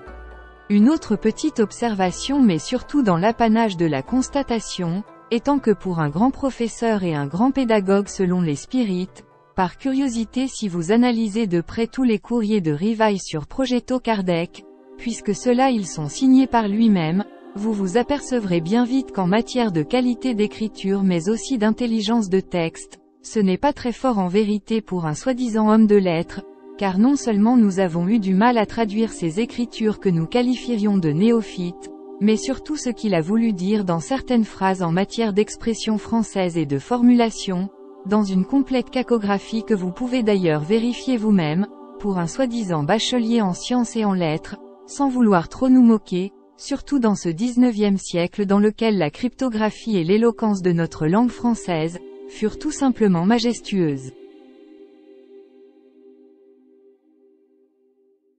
Par ailleurs, dans une toute récente biographie spirit de Allan Kardec, on vient nous dire maintenant qu'entre 1844 et 1850 c'est Amélie Gabrielle Boudet en fait qui dirigeait entièrement l'école de commerce mais également la pension de jeunes filles rue Mauconseil à Paris, le conteur de cette vidéo nous précisant que ces deux établissements ne pouvaient être tenus que par une femme selon la loi de l'époque, et finalement selon ce même scientologue, en toute évidence et d'après lui seul, mais sans source évidemment, Allan Kardec y donnait pour sûr des cours de commerce. Allons donc, et pourquoi pas pendant que nous y sommes, encore une activité supplémentaire dans l'emploi du temps que les scientologues accordent à ce personnage dans toute cette période déjà bien chargée pour lui le pauvre, décidément.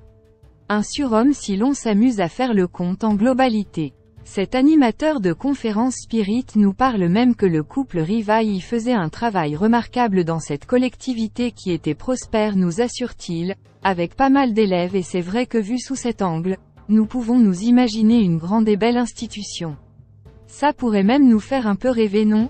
Or si l'on se penche sur l'historique des écoles de commerce à Paris au XIXe siècle, nous nous apercevons que le décor était tout autre, puisqu'à part le SCP, fondé à Paris en 1819, la plus ancienne école de commerce au monde encore existante de nos jours, et elle est française, il n'y avait que de très petites écoles minuscules, avec seulement quelques élèves très peu motivés à l'idée d'obtenir un diplôme, des organismes très basiques en matière de niveau scolaire qui restaient un second choix face aux autres écoles de masse, socialement et historiquement mieux considéré.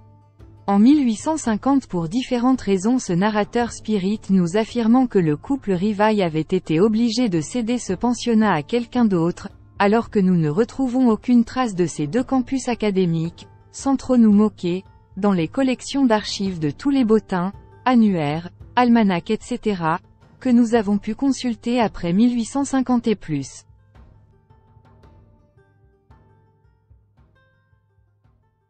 Nous attendons avec impatience que les spirites mettent en ligne sur leur site Progetto Kardec tous les documents historiques et relatifs à ces deux administrations qu'ils doivent avoir en main pour sûr, dont ils nous en parlent avec une si grande assurance, dans une catégorique certitude, en espérant qu'une fois de plus ces deux endroits n'aient pas été purement et simplement fermés définitivement pour quelque cause tout à fait fâcheuse.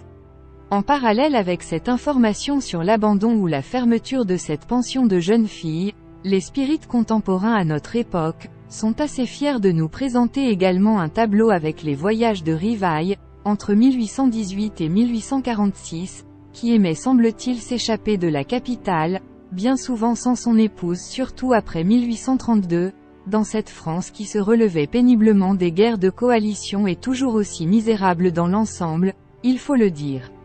Mais pas pour tout le monde nous semble-t-il. En effet, ces conférenciers nous informent que ce personnage se déplaça en Allemagne, Aix-la-Chapelle, en Belgique, Spa, Bruxelles et Anvers, en Angleterre, Londres, en Suisse, Yverdon-les-Bains, Ciudad, mais également dans l'Hexagone tout azimut et on en oublie sûrement, Aix-les-Bains, Blois, Bourg-en-Bresse, Chambord, Château-du-Loir, Gisors, Lyon, Mont-du-Jura, Orléans, Tours, Quiévrain, Valenciennes etc. Ce ne sont pas des petites escapades comme vous pouvez vous en rendre compte, mais des voyages de plusieurs jours voire plusieurs semaines si ce n'est pas plus, pour quelqu'un qui selon les scientologues, n'avait pas d'aisance particulière, mais également qui était un travailleur acharné nous affirme-t-il, dans le domaine de l'enseignement, c'est tout de même un peu fort. Vous remarquerez au passage, que beaucoup de villes visitées par Kardec, possédaient des casinos de jeux d'argent et nous espérons que vous gardiez à l'esprit que les scientologues spirites insistent encore de nos jours, en venant nous dire que ce personnage autour de toute cette période, éduquait et élevait sérieusement celle qu'ils nomment encore dans leurs conférences, la petite Louise. Une biographie qui commence vraiment à être très délicate à expliquer, dans une certaine confusion, il faut le dire.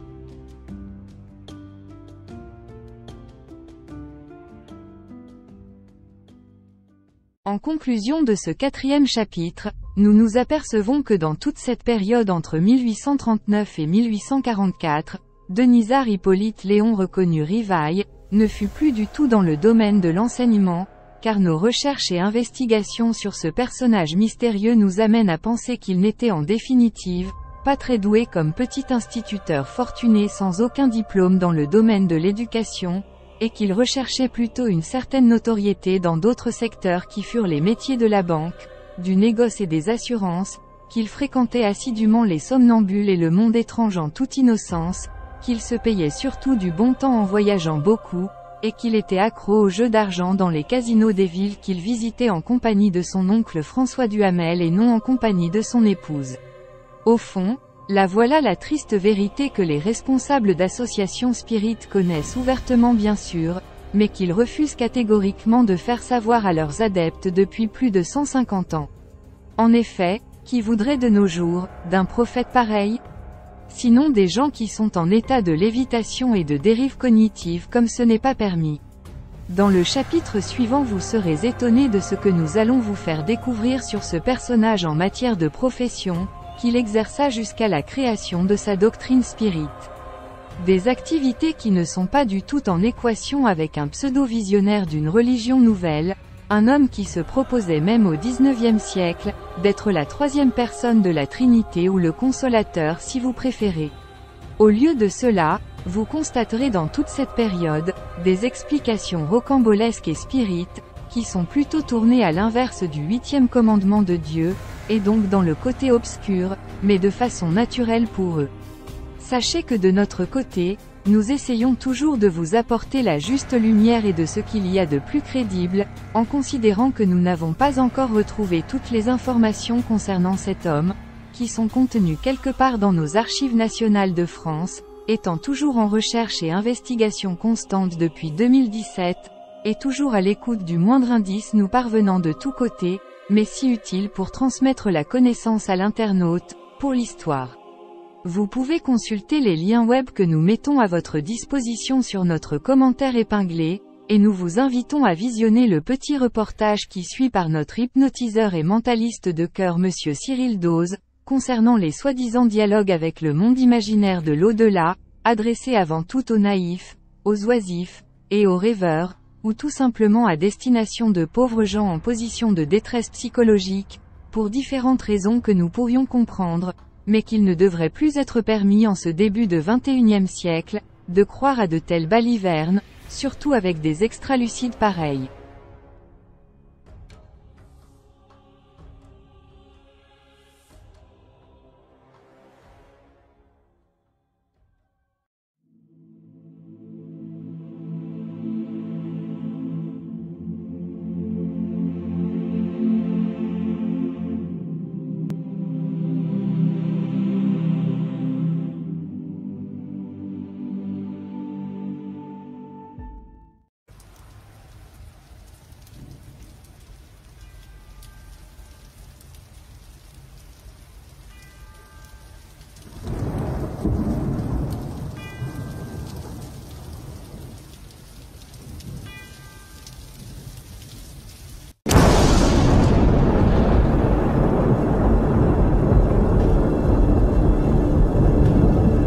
Alors Jean-Fabien, vous êtes voyant, n'est-ce pas? Exactement, je prévois l'avenir. Et celle-là? Hein? Tu l'as prévue celle-là? Voyez, Jules Edouard, pas besoin de long débat pour démystifier les charlatans.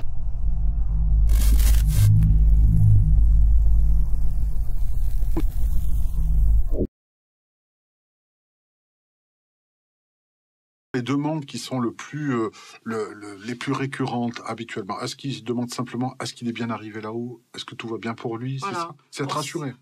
Oui, être rassuré en premier temps, et je dirais aussi savoir où est-ce qu'il est, qu'est-ce qu'il fait, s'il est bien arrivé, s'il est dans la lumière, et si tout se passe bien pour lui, tout ça, etc., etc. Salut Jean-Pierre, j'espère que tu vas bien. Bah écoute, c'est Cyril, je voulais prendre un peu de tes nouvelles, savoir si tu étais bien arrivé dans la lumière. Voilà, bah écoute, si tu as mon message, n'hésite pas à faire un petit coucou à Pépé Mamé, hein, ils seront contents certainement d'avoir de nos nouvelles. Comme nous, c'est pas prévu qu'on vienne les voir tout de suite, hein, bah, écoute, dès que tu seras là-bas, n'hésite pas à leur faire un petit coucou de notre part. Voilà, bah écoute, je te laisse parce que nous, on n'a pas un réseau, un forfait terrible, forfait de l'au-delà, c'est pas le forfait qu'on a. Donc n'hésite pas, voilà, tu leur passes un petit message. Et puis bah, dès que tu es arrivé, hein, surtout, hein, n'hésite pas, rappelle-nous. Salut Jean-Pierre. Salut. Carrément des villes de l'au-delà. Des villes, C'est un péage, on paye son billet et puis on continue notre route, c'est ça l'au-delà. voilà, on continue. C'est comme si on était tout simplement dans la pièce à côté. Bah, écoute, c'est génial s'il y a une ville dans l'au-delà. Il y a peut-être un Zara, un Carrefour, Auchan. Bon, après, il ne doit pas y avoir tellement de Fnac, de Cultura, tout ça, parce que au niveau culture, chez le défunt, c'est pas terrible. Et ça, vous allez le voir très vite tout à l'heure. Par contre, je vais voir si à la pièce à côté, ils sont pas là, parce qu'elle m'a dit qu'ils étaient à côté, juste la pièce à côté. Il y a quelqu'un? Non, il n'y a personne. Il n'y a personne, décidément, ils sont pas là non plus. Au pire, je prendrai un petit billet d'avion, et puis on ira les rejoindre. Ils nous font des farces aussi, les défunts. Ah, ils sont farceurs aussi. Oui. Donc des fois, ils ont de l'humour. Oui, ils ont beaucoup d'humour. Ah, ils ont beaucoup d'humour. Certains ont énormément d'humour. Et ça, c'est génial. Ah, Jean-Pierre, t'es trop drôle. Ouais, c'est Jean-Pierre, il m'a rappelé au final. Il avait fait un message à me dire que c'était une blague. T'es trop drôle. Salut Jean-Pierre, à plus. Hein, pas surtout le bonjour à Mémé et Pépé. Hein. Salut Jean-Pierre. Médium, ça veut dire milieu, intermédiaire entre le ciel et la terre, ça veut bien dire ce que ça veut dire. Et c'est communiquer et entendre et voir les défunts. Donc les défunts...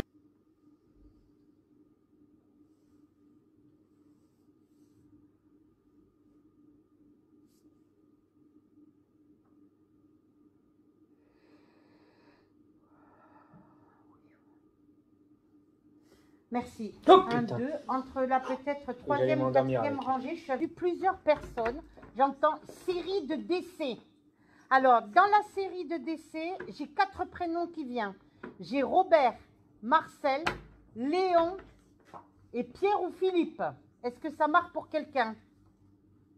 4 décès. Par là.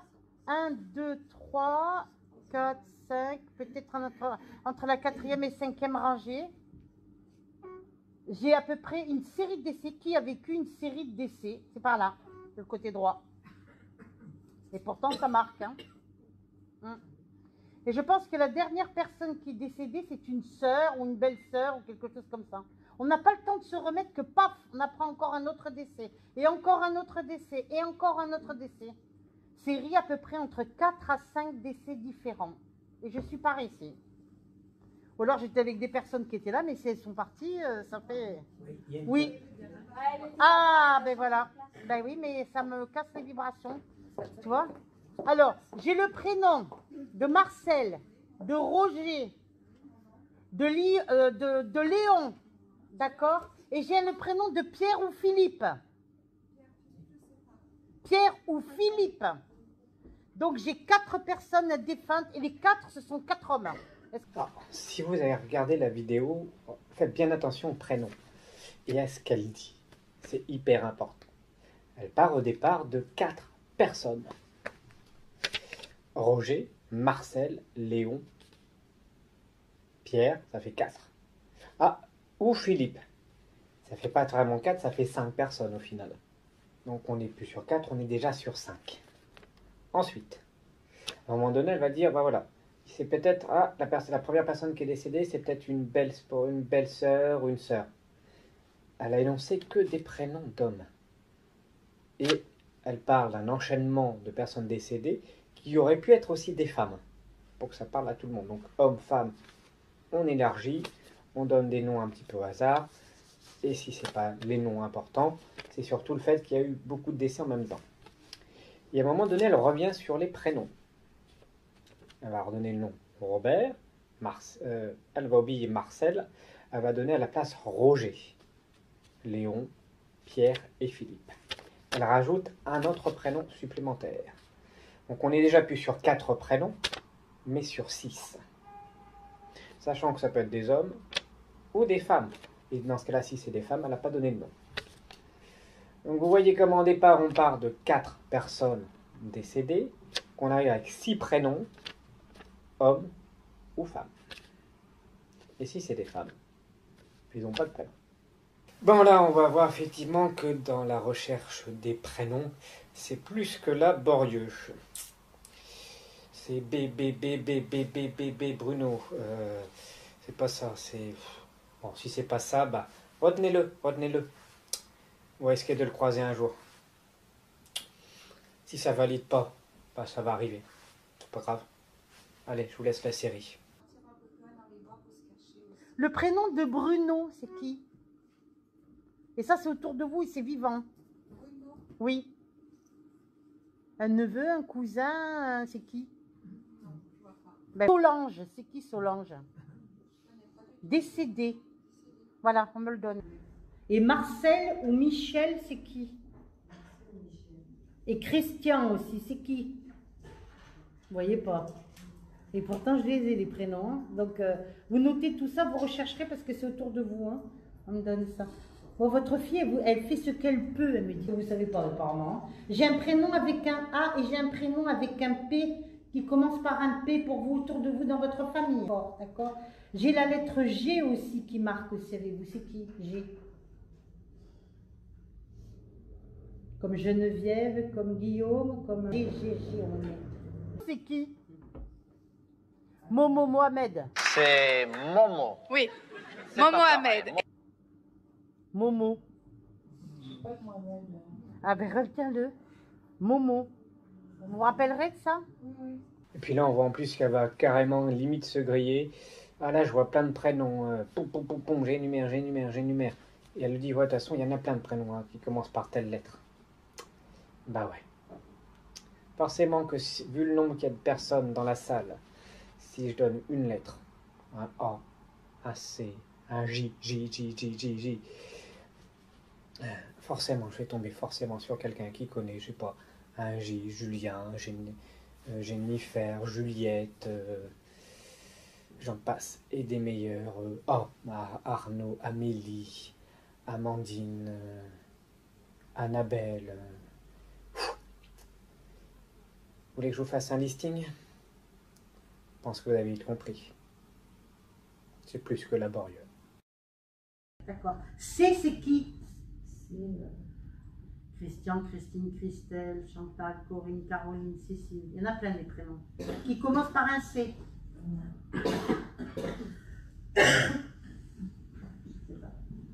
Vous ne savez pas. Et M, Marceau. S. Et S.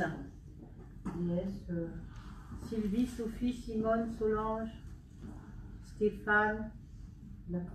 Dans ses amis autour de lui, ça vous donne rien. Peut-être.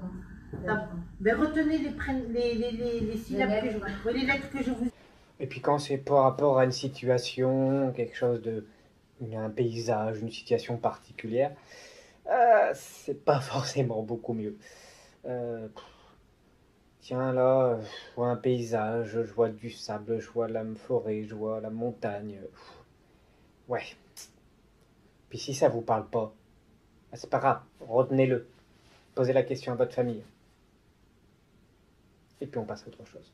Jouer aux dominos, j'ai des dominos comme ça, on me posait des dominos. Et qui jouait aux osselets en fer?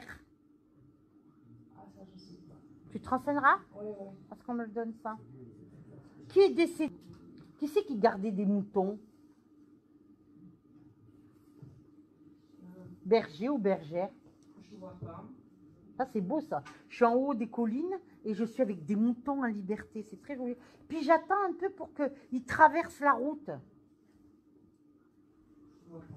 Vous rechercherez ça parce que des brebis ou des moutons, mais c'est pareil. Pour moi c'est. Et ça c'était autour de.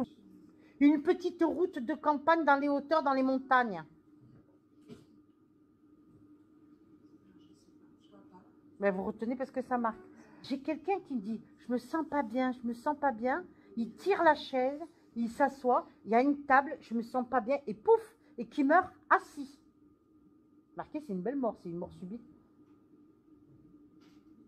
Et c'était une dame, habillée tout en noir. Vous vous renseignerez, j'ai quelqu'un qui me se poule pied de coq, j'entends. Noir et blanc. Une casquette noire et blanche, avec des pieds de coq, pieds de poule. C'était la mode à l'époque. Une casquette, on me met sur la tête. Voilà. J'ai quelqu'un qui travaillait à l'extérieur, qui pleuve, qui vente, qui neige, et qui travaillait beaucoup à l'extérieur. Une petite route de campagne dans les hauteurs, dans les montagnes. Mais vous retenez. Dans son enfance, ça a été chez les religieuses. Les sœurs de Saint-Vincent de Paul, les cornettes. Je ne sais pas non plus. Vous notez tout ça, vous vérifierez parce que c'est autour de vous. Hein. On me le donne ça. Qui avait un pied beau autour de vous? Elle va me dire, je ne sais pas. Un pied beau? C'est ce que c'est? Un beau pied, oui. Un pied beau, c'est avec des chaussures spécialisées. Vous savez, quelqu'un qui avait une jambe plus courte que l'autre. Et ça remonte quand vous étiez petite, ça. On m'emmène dans un village, mais je ne suis pas du tout à Marseille. Hein. Vous n'êtes pas né à Marseille, vous? Non. Voilà, je suis plutôt là-haut. C'est bien ce que je vous dis. Ça ne vous donne rien? Et les fêtes de fin d'année, les fêtes de Noël et tout ça, ça marque très fort. J'étais dans un village avec vous. J'ai les fêtes de fin d'année qui marquent, les fêtes de Noël et tout ça, juste un peu avant, la semaine avant. Et j'avais quelqu'un qui avait un pied beau et qui habitait ce village. Je vois que tonton Bob, qui a toujours été tonton Bob, tu vois que lui sur le coup, mais je ne le vois pas avec une jambe plus courte que l'autre. Non, mais vous rechercherez qui c'est qui avait un pied beau dans votre enfance et ça marque très très fort. Les gens malades autour de vous? Et pas des grippes ou des bronchites, hein, malades. Là, comme ça. Ou alors vous ne le savez pas. Non, peut-être. Moi, je pense que vous avez des personnes qui sont atteintes du cancer autour de vous et vous ne le savez pas encore, mais vous allez le savoir. Ça, on me le donne, d'accord. Il y a des personnes âgées autour de vous, beaucoup de personnes âgées? Non. Âgé. Plus de 80 ans. Non. Personne autour de vous, pas de cousin, pas de cousine, pas de tante, d'oncle, personne, vous êtes sûr? Non, mes oncles et mes tantes, ils ont moins de 80. D'accord, mais moi je vois une personne âgée qui aura un problème de santé. Mais c'est pas encore la mort, hein? C'est pas encore son heure. Hein? D'accord, madame. Pourquoi? Qui c'est qui était majorette? Non, moi j'ai pas été majorette. Mais c'est qui était majorette? Qui jetait le bâton et qui... avec la fanfare derrière et on y va. C'est qui? C'est votre maman? C'est qui? Alors c'est qui? C'est une cousine? C'est quelqu'un de proche de vous? On le donne. Hein? Bon, on me dit qu'il y a eu une rupture sentimentale et on me dit que vous aurez un choix à faire entre deux personnes. Quelqu'un qui revient du passé et quelqu'un qui... Ah, par contre, ils ont des messages hyper intéressants de là. C'est coucou, j'ai parlé de mon chien, j'ai parlé d'une baignoire et de la savonnette. Waouh, ça vole très très très haut, là-haut. Ouais, ça vole très très haut. Bref, on se marre bien chez les défunts. Pourquoi des bassines en zinc? Qui c'est qu'il avait les enfants dans des bassines en zinc? Les bassines argentées en zinc. J'entends là-haut, on me dit « et Vlan, passe-moi l'éponge », j'entends. J'entends « et Vlan, passe-moi l'éponge, et Vlan, passe-moi l'éponge ». Et puis, il fallait prendre la douche, il fallait laver les enfants dans des bassines en zinc. Elles n'étaient pas très grosses, les bassines. Qui lavait les enfants comme ça? C'était dans le corps de ferme? Certainement, oui. Dans des bassines en zinc. Et Vlan, passe-moi l'éponge. Et Vlan, passe-moi l'éponge. Et Vlan, passe-moi l'éponge. Et Vlan, passe-moi l'éponge. Passe-moi l'éponge. Et Vlan, passe-moi l'éponge. Et Vlan, passe-moi l'éponge. Et Vlan, passe-moi l'éponge. Et Vlan. C'est le nouveau tube chez les défunts. C'est et Vlan, passe-moi l'éponge. Ça va cartonner cette année. Et pourquoi on me fait jouer des castagnettes? Vous le faites pas? Voilà, faudrait s'y mettre un peu plus, on me dit. Rouler les airs. Il roule les airs, ce monsieur. Hein? Il parlait comme ça, il roulait les airs, il me dit. Je parle comme ça, je roule les heures. Il n'était pas de Perpignan. Hein. Il parlait comme ça, il avait une drôle de voix. Il me fait parler comme ça. Je m'excuse, hein, il me parle comme ça.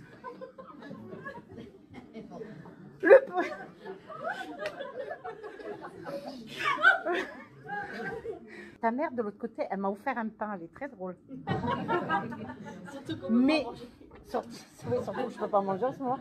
Et ça, bâtard. Un chien couleur noir et feu, avec une oreille un peu cassée sur le côté, là, comme ça. Là. Et quand il court, le chien, il a l'oreille qui se bat comme ça, de l'aile un peu. Et puis l'autre, j'ai une oreille droite et une oreille comme ça. Et quand il court, le chien, ça fait...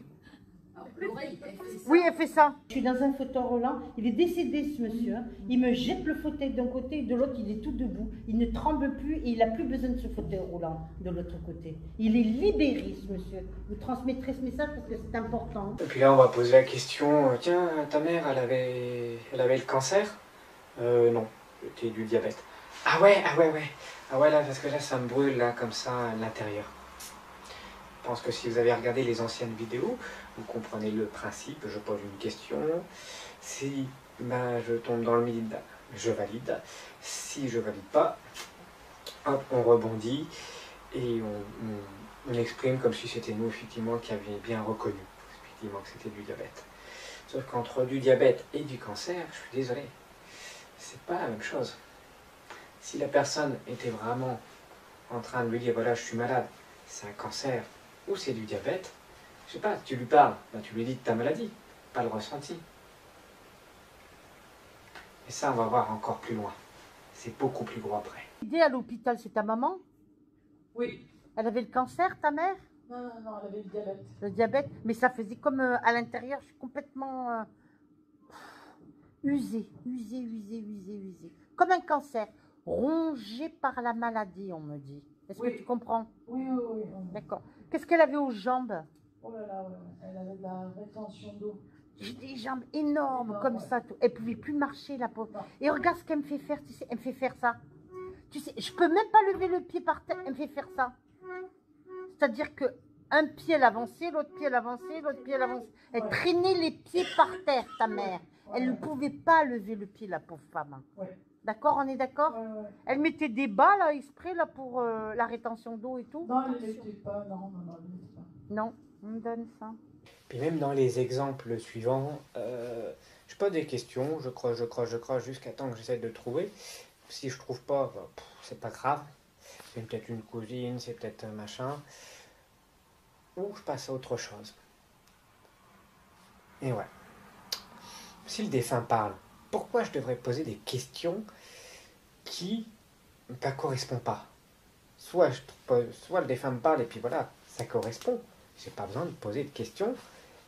En pire des cas, une question qui valide d'office. Là, à chaque fois, on se plante. Même si on a besoin de l'accord de la personne qu'on a en face. Si la question vient effectivement du défunt, pourquoi le défunt poserait cette question-là, ce ressenti-là? C'est la question que je vous pose. Si j'ai bien effectivement un visuel, j'entends la personne décédée, elle me parle, je ressens ce qu'elle m'envoie. J'ai pas besoin de poser de questions. Et encore moins des questions qui vont me mettre dans le mur. Ou alors là, je suis par là, sur le côté gauche, et on fait bring comme ça avec la guitare, comme ça, c'est trop drôle. Bring comme ça avec la guitare, comme ça, et j'entends flamenco, j'entends. Ça marche pour quelqu'un, ouais, sur le côté gauche là. On me parle en espagnol et tout. Habla un poquito. Tout ce qui est la musique gitane, tout ce qui est flamenco, tout ce qui est aussi, tout ce qui a un rapport avec le sud de l'Espagne, j'ai envie de dire l'Andalousie. Ça marque? Oui, je suis danseuse de famille. Merci. Parce que j'entends flamenco.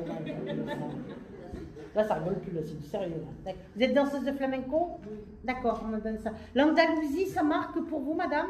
Oui, c'est les origines. Vous y êtes déjà allée ou pas? Oui, plusieurs fois. Il y a combien de temps? Ça fait un moment, là. La dernière fois que je suis allée, c'est en mars 2018. L'année dernière, vous êtes allée? Oui. Dans le sud de l'Espagne? Oui. D'accord. Pourquoi je suis en Andalousie? Tout d'un coup, je remonte en Espagne, je suis à Alicante, la Costa Blanca. Qui était andalou et qui était d'Alicante? C'est pas la même région. Le nord et le sud de l'Espagne. Nous, on est tous d'Andalousie. Non, et qui était de la ville d'Alicante. Et oh. Alicante, peut-être. C'est pas peut-être, on me dit Alicante, marqué en grand comme ça. Ouais, j'ai une cousine qui habite à Alicante. Vous avez une cousine qui habite à Alicante. Mais dans votre famille ou dans vos ancêtres, il n'y a personne qui a vécu, à part votre cousine, vous savez pas? Comme là, tiens, est-ce que votre fille était jeune? Ouais, une quarantaine d'années. Bah, 40 ans, c'est aléatoire, c'est ni jeune ni vieux. Ça peut être vieux pour certaines personnes, comme ça peut être jeune pour d'autres. 40 ans, c'est un âge, on va dire, entre la moyenne, entre 40 et 50 ans. On est à la moitié de sa vie, entre guillemets. Pour moi, ça, c'est pas une question qui a un sens. Si on a perdu un enfant, votre enfant était jeune, 18 ans, 20 ans, encore 30 ans, je peux comprendre encore. Quarantaine, une cinquantaine d'années, oui, forcément c'est jeune par rapport à la mère, mais c'est pas jeune en soi. Et puis vous voyez qu'elle pose la question, votre fille, elle était très jeune, on était jeune. Mais elle dit, oui, une quarantaine d'années. Ah oui, c'est ça, oui, c'est ça, j'allais dire une quarantaine d'années. Bah, si tu allais le dire, dis-le avant, pas après. Elle était jeune, votre fille, madame? 40 ans. C'est ça, j'allais dire une quarantaine d'années. Très belle fille, d'accord? On me donne très coquette et toujours souriante. Toujours... Dans l'exemple qui va suivre, je pense que c'est le summum de la bêtise en médiumnité. Je m'explique le contexte. Je ne suis pas là vraiment pour critiquer, hein, mais vraiment vous montrer des exemples. Essayez d'avoir ensuite, que vous ayez une analyse et vous essayez de réfléchir effectivement. Si on prend chaque petit élément bout par bout, vous apercevoir qu'effectivement ça ne tient pas debout. Le contexte, c'est simple. Elle demande effectivement, elle dit, ah, je vois quelqu'un qui est brûlé. Brûlé 2e, 3e degré, tout le corps. Alors, je sais pas si c'est en voiture ou quelque chose dans une maison, mais ouais, il y a du feu, il y a du feu, il y a du feu, il y a du feu. Bah, c'est quelqu'un de jeune. Personne ne répond. Elle insiste, elle insiste. Puis elle dit, si, c'est là, c'est quelqu'un là. Là, il y a quelqu'un là. Et effectivement, il y a une maman, et à un moment donné, il y a une maman qui dit, oui, j'ai perdu mon fils, jeune. Elle dit, il a été brûlé, votre fils? Elle dit, non, il n'a pas été brûlé. Ah, mais si, je vois. Il dit, si, sachez, il y a une brûlure chez lui. Et donc, la mère a dit, bah oui, il avait le bras gauche noir de sang. Suite à une coupure. On est très loin de la brûlure. Elle dit, ah oui, si, c'est ça. Donc, c'est plus le corps, hein, ah oui, c'est le bras gauche. Il me montre le bras gauche. Ouais, c'est là. Donc, elle revalide, elle secoue, tac, elle sait que c'est le bras gauche. Toujours son assistant. Elle dit, mais là, ça s'est passé où? Dans un appartement. L'appartement, il a brûlé? Non. Il s'est peut-être endormi, il a fait un arrêt cardiaque, il s'est suicidé, on ne sait pas. Elle dit, oui, mais il y a quelque chose avec le feu. Puis donc la mère va dire effectivement, oui, il y avait les plaques qui sont restées allumées. Il n'y a pas eu de feu. Il faut savoir que si vous regardez la vidéo en entière, il n'y a pas eu de feu. Effectivement, les plaques ont chauffé. Mais effectivement, comme les appartements aujourd'hui, je pense que les plaques étaient relativement modernes. En tout cas, il y a une sécurité. Parce qu'à un moment donné, ça a chauffé et que ça a disjoncté. Donc il n'y a pas eu feu. Les plaques se sont naturellement éteintes. Et il n'y a pas eu de feu. Du tout. Du tout. Donc on part au départ d'un personne. Il serait mort dans un accident brûlé. Tout le corps. À quelqu'un qui s'est peut-être au final suicidé, ou en tout cas qui est décédé dans un appartement où il n'y a pas eu de feu. C'est peut-être un accident, un suicide d'après la police. On n'a pas eu vraiment la version de la maman, on sent qu'elle était dans l'émotion et qu'elle a du mal à dire effectivement est-ce qu'il était suicidé ou pas. Mais effectivement, à aucun moment, il y a eu une notion de feu, de voiture. Et elle dit pourtant, oui, si, c'est lui. Comment on parle d'une histoire A à l'histoire B qui n'ont aucun lien entre elles, et pourtant, le médium va trouver un lien entre les deux. Vous prenez la notion de départ, la notion de fin. Il n'y a aucun élément cohérent de ce qu'a dit la médium. Tous les éléments qui ont finalisé en fait la notion du chemin B, c'est la mère qui a donné les éléments. C'est pas le médium. Je vous laisse regarder l'extrait et vous allez vite comprendre. 1, 2, 3, troisième rangée. Je suis avec quelqu'un qui a perdu quelqu'un qui est mort brûlé. Brûlé. Mais je ne sais pas si c'est dans une voiture parce qu'il me montre qu'il est tout brûlé. Brûlé, vous savez, comment on appelle ça, au 2e, 3e degré. La peau vraiment... Ah là, c'est du lourd là. C'était qui? J'entends rien, madame. Je ne sais pas si c'est mon fils, mais il n'est pas mort brûlé. Disons que moi, quand le peu que j'ai vu son bras après l'autopsie, il était effectivement... Tout brûlé? Pas brûlé, mais tout noir. Ben c'est ça, calciné, brûlé. Je m'excuse, madame. Moi, j'ai quelque chose là, ici. Tout le bras, il me montre le bras comme ça. Il est décédé jeune. Mais non, 35 ans. Eh ben c'est pas jeune, ça. Sinon, j'allais dire par rapport, j'avais pas fini de dire pour le bras. Qu'est-ce qu'il avait au bras? Mais en fait, avec l'autopsie, moi j'ai vu que la couture, et donc ça peut être le sang qui était tout noir. D'accord. Mais j'ai tout le bras gauche, mon tout. Mais on peut parler de brûlure dans le sens où ça a brûlé du feu, mais disons qu'il avait laissé la plaque allumée, la cuisson de sa poêle et tout. Je sais pas, on ne sait pas, mais moi je pense qu'il s'est endormi, là. Il a eu un arrêt cardiaque à mon avis. Dans la mort, qui ressemblera à votre fils qui est parti. Je le sais. Mais oui, mais moi je vous le dis. Alors à chaque fois que vous allez le voir, ça un petit oups, ça porte au cœur un peu. Hein. Vous vous rappellerez de ça? C'est comme ça. Alors pour conclure rapidement cette vidéo, alors pourquoi j'ai voulu faire cette vidéo? Simplement pour vous montrer, que ce soit avec Bruno ou Chantal Lafont, c'est la même chose. Vous avez été tellement nombreux, je ne compte même plus les messages pour me dire, oui ok on sait que Bruno c'est un charlatan, mais par contre je crois en Chantal, je crois en machin, etc. Ouais, ok Bruno c'est un charlatan, mais pas les autres, pas elle, pas lui.